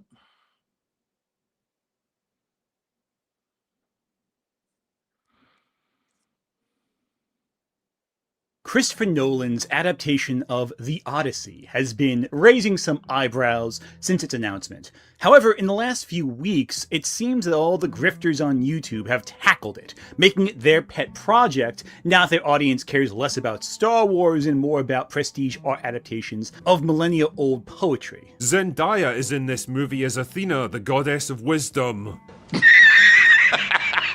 Lupita Nyong'o is the most beautiful woman in the world, and a 5-foot female transvestite is the strongest warrior ever to live. It's a bit odd with The Odyssey that Christopher Nolan, the big daddy of Hollywood, is playing the Hollywood game. However, it seems to me that a lot of these grifters might be biting off more than they can chew, especially with their repeated talking points across every single one of their videos. This was originally going to be a response to just... Okay, that right there, what he just said is important. Same talking points, different channels, same emotional machinery. That doesn't mean nobody can criticize the movie, all right? It means we should notice when criticism starts sounding like it came from the same resentment factory. Play the video. Michael Knowles. But when watching more of these videos, I realized all these guys have the same talking points, so let's talk about all of them at once, because if you respond to one, you respond to all of them at this point. Now, to clarify, I'm not saying they stole the writing from each other, but they do seem to have the same general talking points reiterated in different configurations. Different angles, same perspective. The man known for grounding things even with the wildest concepts. The guy committed to realism and technical craftsmanship goes full Netflix. From the same global entertainment industry that gave us Black Cleopatra, Black Little Mermaid, Black Anne Boleyn, Latina Snow White, Black female dwarves, Black elves, Black female Viking queen Jarl Hakon, and Black Snape. We get Black Helen of Troy, who is originally from Sparta, and I would expect this from the rest of Hollywood, but not from Chris Nolan. From the team that brought you Why is Snow White Latina? Why are there black people in the Rings of Power? And Star Wars has gone woke comes the latest online onslaught against an anticipated Hollywood project that has committed the unfathomable sin of having a diverse cast. Well, I have a lot to say about this article and about the controversy, but first of all, we have to ask, how did all that turn out for all of the projects that you just listed, huh? Are they doing well? Is Disney succeeding? Just asking questions. The Odyssey is obviously the classic epic poem written by the poet Homer. It was originally part of a 6-poem cycle, but only 2 of those remain to this day, that being the Iliad and the Odyssey. And when listening to these grifters talk, I don't think they've actually read the Odyssey. Hell, in some cases, I'm not even sure they've even seen trailers for the movie. Watch. There, that right there is the quiet scandal, man. They aren't arguing from the text. They are arguing from the panic. And the panic says Black presence must be evidence of collapse. Return to the video. This clip from former Daily Wire Snow White copy, Brett Cooper, for a second here. Listen to what she says. As the trailers started coming out and the little teasers for the Odyssey, people also started nitpicking Christopher Nolan's costume design. So, for example, in this image and clip, you see Agamemnon, who was wearing black armor. And I saw that, I was like, okay, that looks cool. I didn't really think anything of it, but some people were not happy about this. Like one person tweeted, you have 2 kinds of people upset about the historical accuracy of the new Odyssey movie. There's the ones who are very upset about black people being in it, but not so much the white people. And then you have the people upset that they didn't go with the tin can armor that they had back then. Who is me, is what this girl is saying. Okay, caught that? Because that's not Agamemnon. That's Odysseus. This is the guy she's talking about. That's Odysseus. How? Right. This is why receipts matter, y'all. If you're going to use ancient literature as your shield, you might want to know who is who before you start swinging that sword. Otherwise, this is not about Greek mythology. It's about vibes with a classics filter. Return to the video. How do you confuse the two? One has an outfit that looks like Batman. They're in the same trailer. I know you had to have seen the trailer or at least reactions to it. So how do you conflate these two things? Did you even watch the trailer? Right off the bat, I gotta tell you this right now. I have issues with how Christopher Nolan is approaching the Odyssey. I don't think Nolan is a good fit for epic fantasy at all. His sci-fi illustrates he wants to operate under very technical rules. When you watch Inception, for example, can you imagine waking up in your homeroom class without your pants on? Can you imagine Freddy Krueger walking through? Does it feel like David Lynch could make this? No, because Nolan's dreams are structured. They have order. Everyone wears a suit. Everyone operates within the laws of physics, just twisted physics to some degree. The best we get is a folding city, and even that is very literal and very technical. The best parts of Interstellar, I think, are the parts that adhere most to the very technical rules established by Nolan. However, fantasy does not always have such technical rules. Yes, they are hard magic system. However, that's not really the same thing as hard sci-fi, which operates under very technical limitations. You can quantify it. You really can't quantify magic all that well, especially in the Odyssey, where gods and monsters operate with very little in terms of rules and limitations. Ergo, it already seems odd. Now, the trailers seem to focus more on Odysseus' journey home, the trials with Penelope and his son at home, and the suitors trying to pursue Penelope now that Odysseus is away. That does feel more like Nolan, I think. But, again, they are legit criticisms about the Odyssey that get muddled in with the grifter nonsense. For example, the lack of historically accurate armor and weaponry. A lot of the armor looks like it's from Batman. Yeah, that's not accurate. But then again, the Odyssey wasn't accurate. The Odyssey, you have to understand, is not history. It is not even mythology. It's a story. A story told and retold time and time again by the ancient Greeks. Okay, that right there, that's the core. The Odyssey is a story. Stories travel, stories mutate, they get retold, reinterpreted, translated, staged, painted, filmed, argued over, and reborn. That is what living culture does. Dead culture, right, gets guarded by people who confuse ownership with understanding. Play the video. Homer is not the only ancient Greek who wrote about Trojan War. If you read the Greek plays, they talk about the Trojan War a lot. The myths, the legends, other writers outside of Greece wrote about the Trojan War and took liberties therein. Therefore, we should not treat the Odyssey as a work of history or even a work of religion or mythology. It's a story. And stories get reinterpreted constantly. Even in the days of Homer, they were reinterpreted a lot. And so we cannot take it as totally literal. However, the grifter's arguments are not really about armor or about him adhering to some rules, especially when Cyclopses and Sirens and Circe show up. No.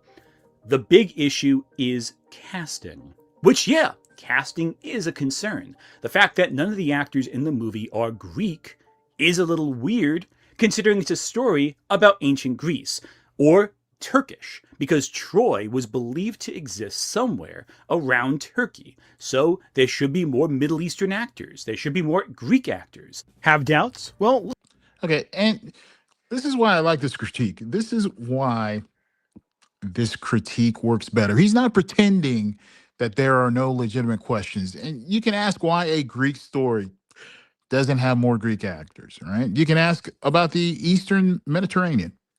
You can ask about geography, culture, language, and adaptation, but that is different from making Lupita the symbol of everything you hate. Play the video. Listen to Brett Cooper herself say it again. The weakest link here is the one who yaps the loudest about the actual message of what's going on. Cooper boils it all down to it being a preference of people's, who gets cast and who doesn't. They were upset because none of these actors are actually Greek. But here's the thing, this is the way that I view it. Christopher Nolan because of his standing in Hollywood, he can cast whoever he wants. I mean, he is the most sought after director in Hollywood, literally. Like, everyone in Hollywood literally fights to get cast in his movies. If he wanted to do all Greek, he could. If he wants to make a crazy diverse cast, he can make that happen. And everyone in the industry is kind of like, we just let Christopher Nolan be Christopher Nolan. And listen, like, I am not here getting my panties in a bunch about stuff, but I agree, like, an all Greek cast would have been incredibly cool, especially because if there is anybody in Hollywood who has the sway to pull that off, who could, put together a cast of essentially nobodies, like, up-and-coming Greek actors that he has discovered. If anybody could put that together and still get butts into theaters, still get them to come out to support an amazing film, it would be him, just because of the pull that he has in Hollywood and with audiences. So, was going with all of these A-listers the lazy or easier route? Sure, I would argue it was a lot more expensive, so I don't know if it was the better route, but you could say that. But I don't really care. It's Christopher Nolan. He's going to do what Christopher Nolan wants to do, but a lot of people really did care. Her complaints, though, about leftists being upset by casting is interesting, considering her sole leftist she cites is a guy with a Templar avatar. That's very liberal and left-leaning, I feel like. Still, for her to chalk down the casting concerns to just a preference, well, what makes our preferences any better than yours? At that point, you're not anchoring it in specifics with talks about accuracy. You're just admitting it's a preference. So what preference do you have against these actors in particular? And that's the question, y'all. Once you admit it's a preference, we got to ask, what shaped the preference? Who taught you beauty had to look one way? Who taught you myth belongs to one skin tone? Who taught you universality was white until proven otherwise? Play the video. Still unconvinced? Well, Nerdrotic opens up his video by completely mocking an expert on history, completely offhand without hearing out the evidence correlating to it. This idea was also explored in a book called Black Athena. I think people should read it, which argues that classical Greek culture is heavily indebted to Afro-Asiatic and Near Eastern roots. I actually taught Greek mythology to 8th graders. And so I covered this. Fun fact. So people that are saying that Helen of Troy could not possibly be played by a Black woman don't know history. What you just said is one of the most insanely idiotic things I have ever heard. At no point in your rambling, incoherent response were you even close to anything that could be considered a rational thought. Nerdrotic.com. Now, when Nerdrotic dismisses Black Athena, it's offhand without actually looking at the text. When I dismiss Black Athena, it's because they use no actual archaeological evidence for their claims. We are not the same here. So when some of the questionable casting of the Odyssey was announced, Christopher Nolan got something that he earned but Hollywood doesn't deserve, the benefit of the doubt. And let's face it, most of the casting is pretty good. Now, Matt Damon isn't anyone's first choice for Odysseus, but he's not bad. Tom Holland, Robert Pattinson, Anne Hathaway, John Bernthal, Mia Goth, James Remar, and even Charlize Theron, because the more time she spends on a set filming a movie is the less time she spends adopting children and changing them. But after that, it gets pretty bad. Let's face it, when people are overlooking Zendaya playing Athena, you know you're in trouble. I have never seen a single Zendaya performance in my life and thought, oh my god, she absolutely carried this movie. Tell me, what's your favorite Zendaya expression? The angry frown, the confused frown, or the confused angry frown? Yes. Across the board, a lot of these critics mention Zendaya's performance as Athena as a point of contention. However, they always neglect to actually hone in on that. They just say it as though it's a given and it's a bad thing. But why do they not focus on that too much? Well, probably because Zendaya is very popular and very liked. They know they can't grift off the name Zendaya because people generally like her, and she's done extremely well in movies like Dune. Their grift against Dune failed last time they tried complaining about Zendaya, so they're not even going to bother this time. However, we both know exactly who they're most obsessed about with this movie. No, don't do it! Has Christopher Nolan totally lost it? Is this crazy? Someone posted to Twitter, there are all these funny memes going around of if the Odyssey marketing were honest, and it says the Odyssey, and the three characters at the top are Page, Lupita Nyong'o, and Travis Scott, the rapper who apparently plays like a Roman poet or something. Let's just focus in on the most controversial choices here. Lupita Nyong'o is widely rumoured to be playing the Greek princess Helen of Troy, which if it turns out to be true would make about as much sense as Papa Asuido playing Severus Snape, but hey, what can I say? It's Hollywood, baby. Thank you, Rachel. Helen of Troy is a demigod in the original mythology. She is regarded as the most beautiful woman in all of Greece, if not all the world. Let me just say, it is not a rumor anymore. I think this video may be 4 or 5 weeks old, but it's still a lot of pertinent information in this. Lupita is not some random person dragged out of a corporate diversity folder, right? She can act. She can command a frame. She can embody beauty, grief, terror, royalty, and mystery. If Helen of Troy is supposed to stop the room, Lupita can stop the room. Speaking of the room, let me acknowledge our visitors. Sheila Montoya, if you're still in the room, thank you for joining us. You know, it tells me when you enter the room, but it doesn't tell me when you leave. So if I missed you, I missed you. I'll catch you next time. Evan Stern, yes, thank you. Thank you for joining us. Donna Everett, you've always had my back late at night. Fellow insomniac here. Thank you for joining us. So let's get back to this clown show here.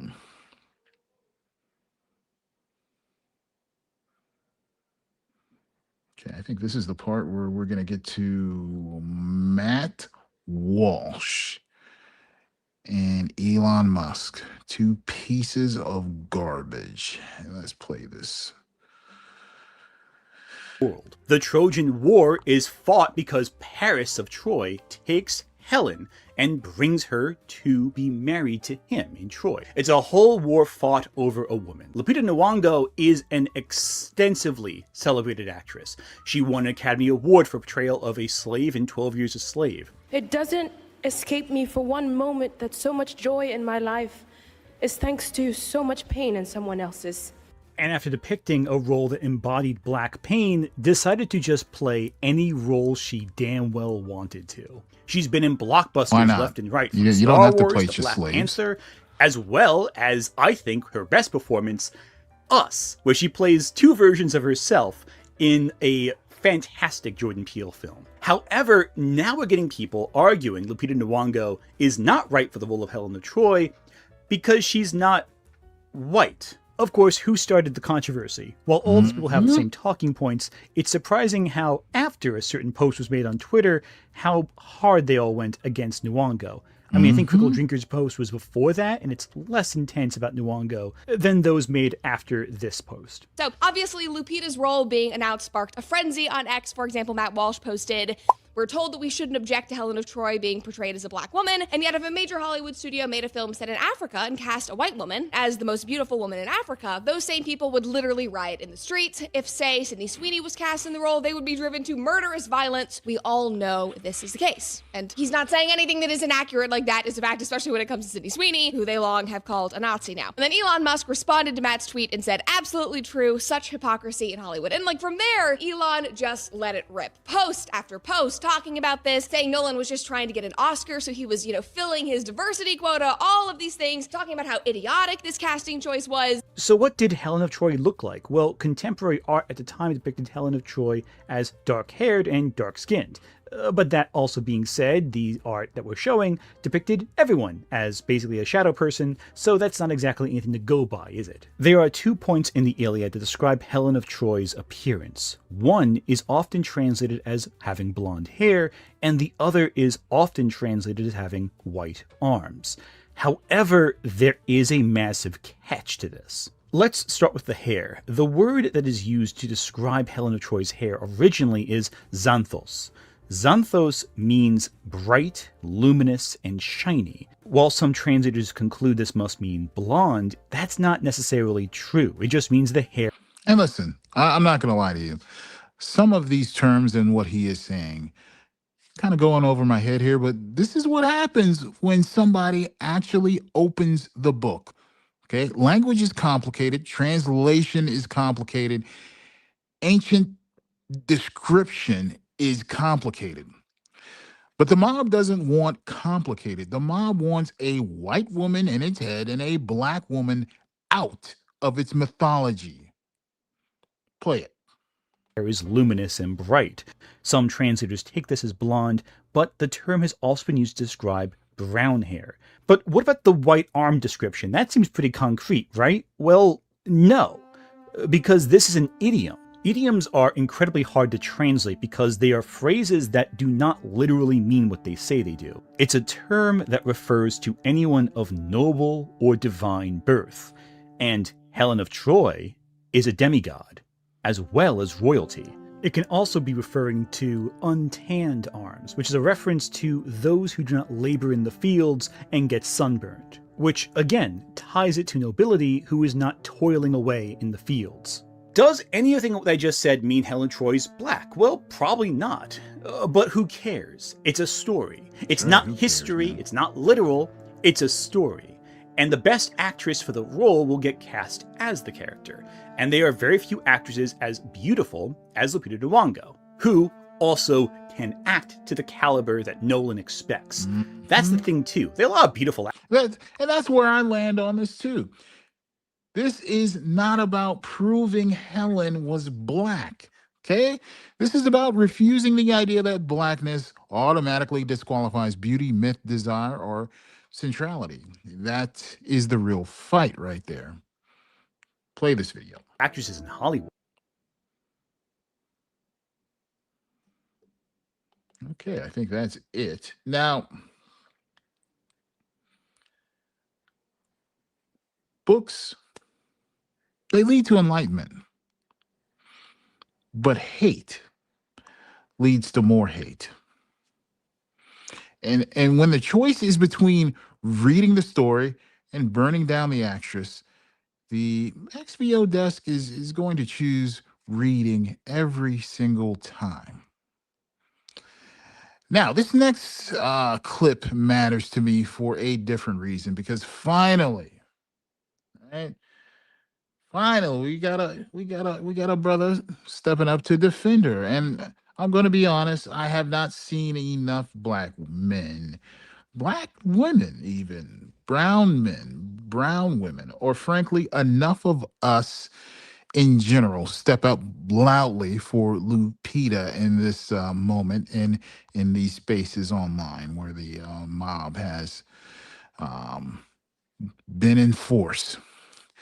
And I've seen a lot of white allies do the right thing, and I'm glad they did. But where are we? The mob came for a black woman, a brilliant black woman, a critically acclaimed black woman, a woman who didn't cast herself, didn't greenlight the movie, didn't declare war on Greece, didn't steal Helen out of a museum at midnight. She accepted a role. That's it. That's all. And for that, the mob treated her like a crime scene. So, yes, I'm going to play this because the brothers stepping up are out there. You just got to search a little bit, all right? Hey, you found me, right? Play the video.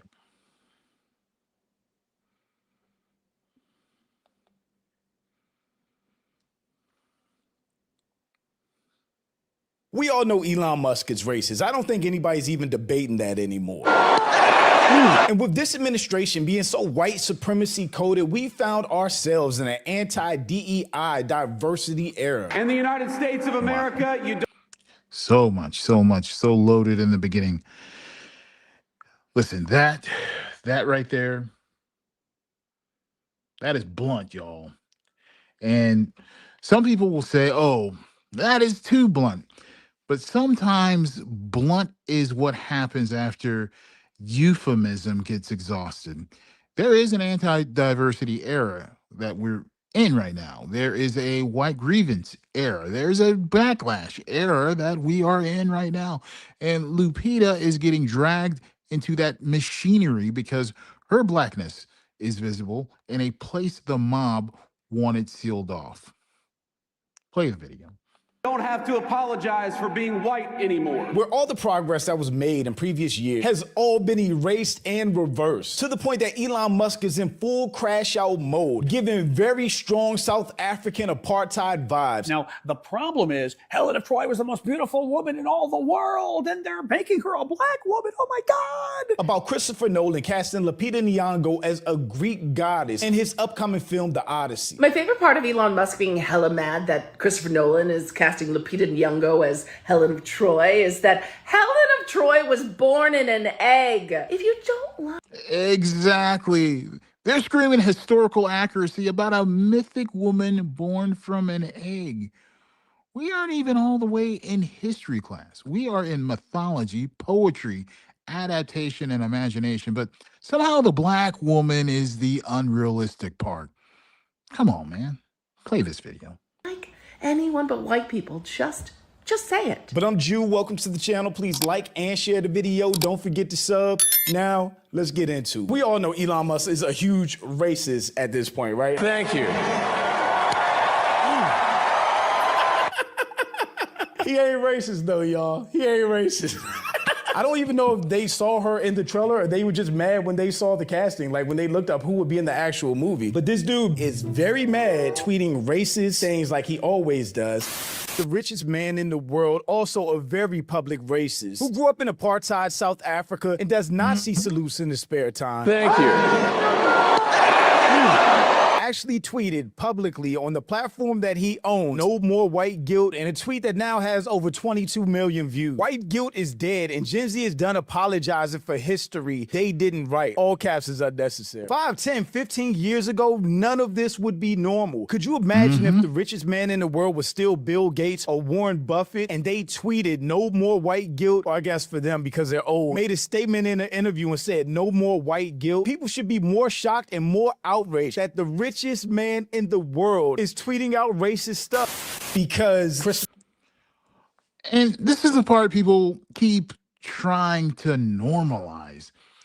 The richest man in the world can pump racial grievance into the platform he owns, and everybody's supposed to act like it's just edgy internet talk.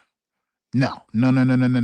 When extreme wealth, platform control, and white resentment sit at the same table, that is not trolling. You want to know what that is? That is power speaking through the algorithm. That's what that shit is. Okay, play the video. For Nolan casted black actors in The Odyssey. Why does an actor's race matter? Oh, okay, now imagine it was this. They made it about historical figures. What? It's the weirdest thing in the world. That's not even what we're... Listen, this is the basic question they cannot answer. They can't answer it cleanly, at least. Why does race matter? And if your answer is historical accuracy, then we need to talk about all the times Hollywood put white actors in roles that were not white, and somehow civilization survived. We're still here. Turn to the video.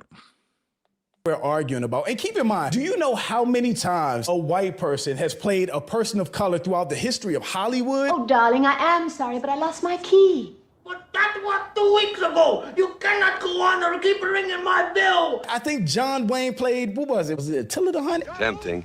Tempting but unwise, my brother. Listen to me. There are moments for wisdom, Jamoga, then I listen to you. And there are moments for action, then I listen to my blood. White people played Asians, Indians, they played Native Americans. Seems as if I've never been away. Nothing has changed. Oh, no, can't go yet. Old lady daughter not here, boy. Men shall be ruled by law.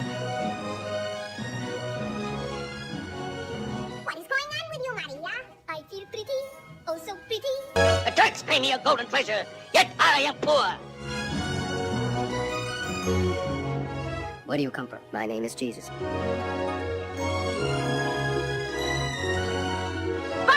Which was as fresh as Dion's visage is now begrimed and black as mine own face. Okay, these examples right here he's listing, this is why the outrage is dishonest.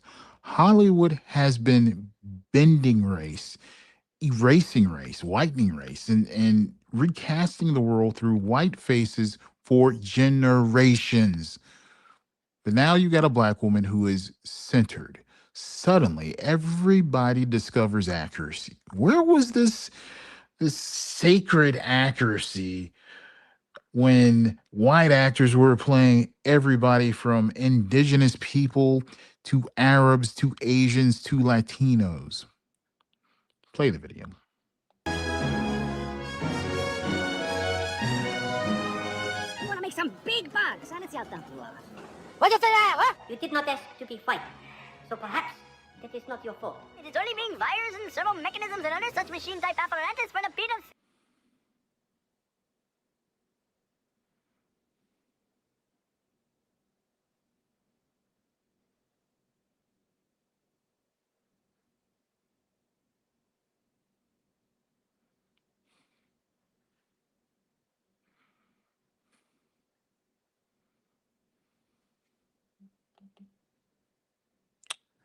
All right, so shout out to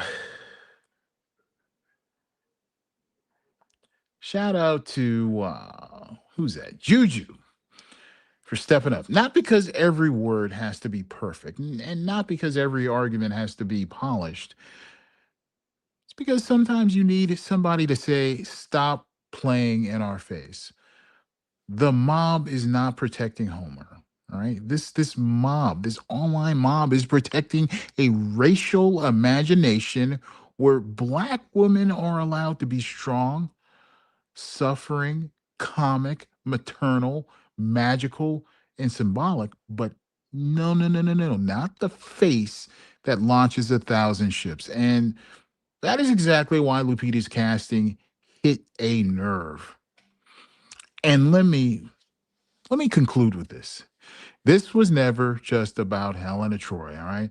This was about who gets to be imagined as beauty before the evidence is even presented. Who gets the benefit of myth? Who gets the benefit of universality? Who gets to enter a story without being treated as an invasion? The mob didn't wait for the performance. They didn't wait for the film. They didn't wait for context. They saw a black woman in a role and decided the story had been stolen. That right there is the whole machinery. And the irony is it's ridiculous, okay? They will quote Dr. King when they want silence. They will quote history when they want exclusion. They will quote beauty when they want whiteness. They will quote accuracy when they want control. But the minute you actually read, the whole performance starts falling apart. The Odyssey has survived thousands of years because stories travel. They change language, they change form, they change stage, they change audience, they change body even. And if your love of mythology cannot survive Lupita Nyong'o, then maybe mythology has never, maybe it was never what you actually loved. Maybe you actually loved The Gate. That is the stream. If you were here live, you were early. If you're watching the replay, you're still in the room. Pull one clip from this and send it to somebody who still thinks entertainment is just entertainment. It is not just entertainment. It's where the culture tells on itself. This is the explicit voice of America. Thank you for joining me this evening. Don't do it. Don't you leave yet before I get a chance to say hello to my listeners in the room. Kara, thank you for joining us. Sheila Montoya, and yes, Evan Stern. Okay, so I've already gone over. If you're still in the room, thank you for hanging with us. Okay. This segment that I've done right here on Lupita, this will be a recurring segment because we have not heard the end of this. And plus, 4 or 5 months from now, when this movie is a multi-million-dollar hundreds of $1 million blockbuster, I'm going to be here and laugh in y'all's faces. Not you, not my listeners. I'm talking about this mob that is going after this black woman, okay? So, you guys, you have a safe weekend. Have a good night. And we shall meet again. Over and out.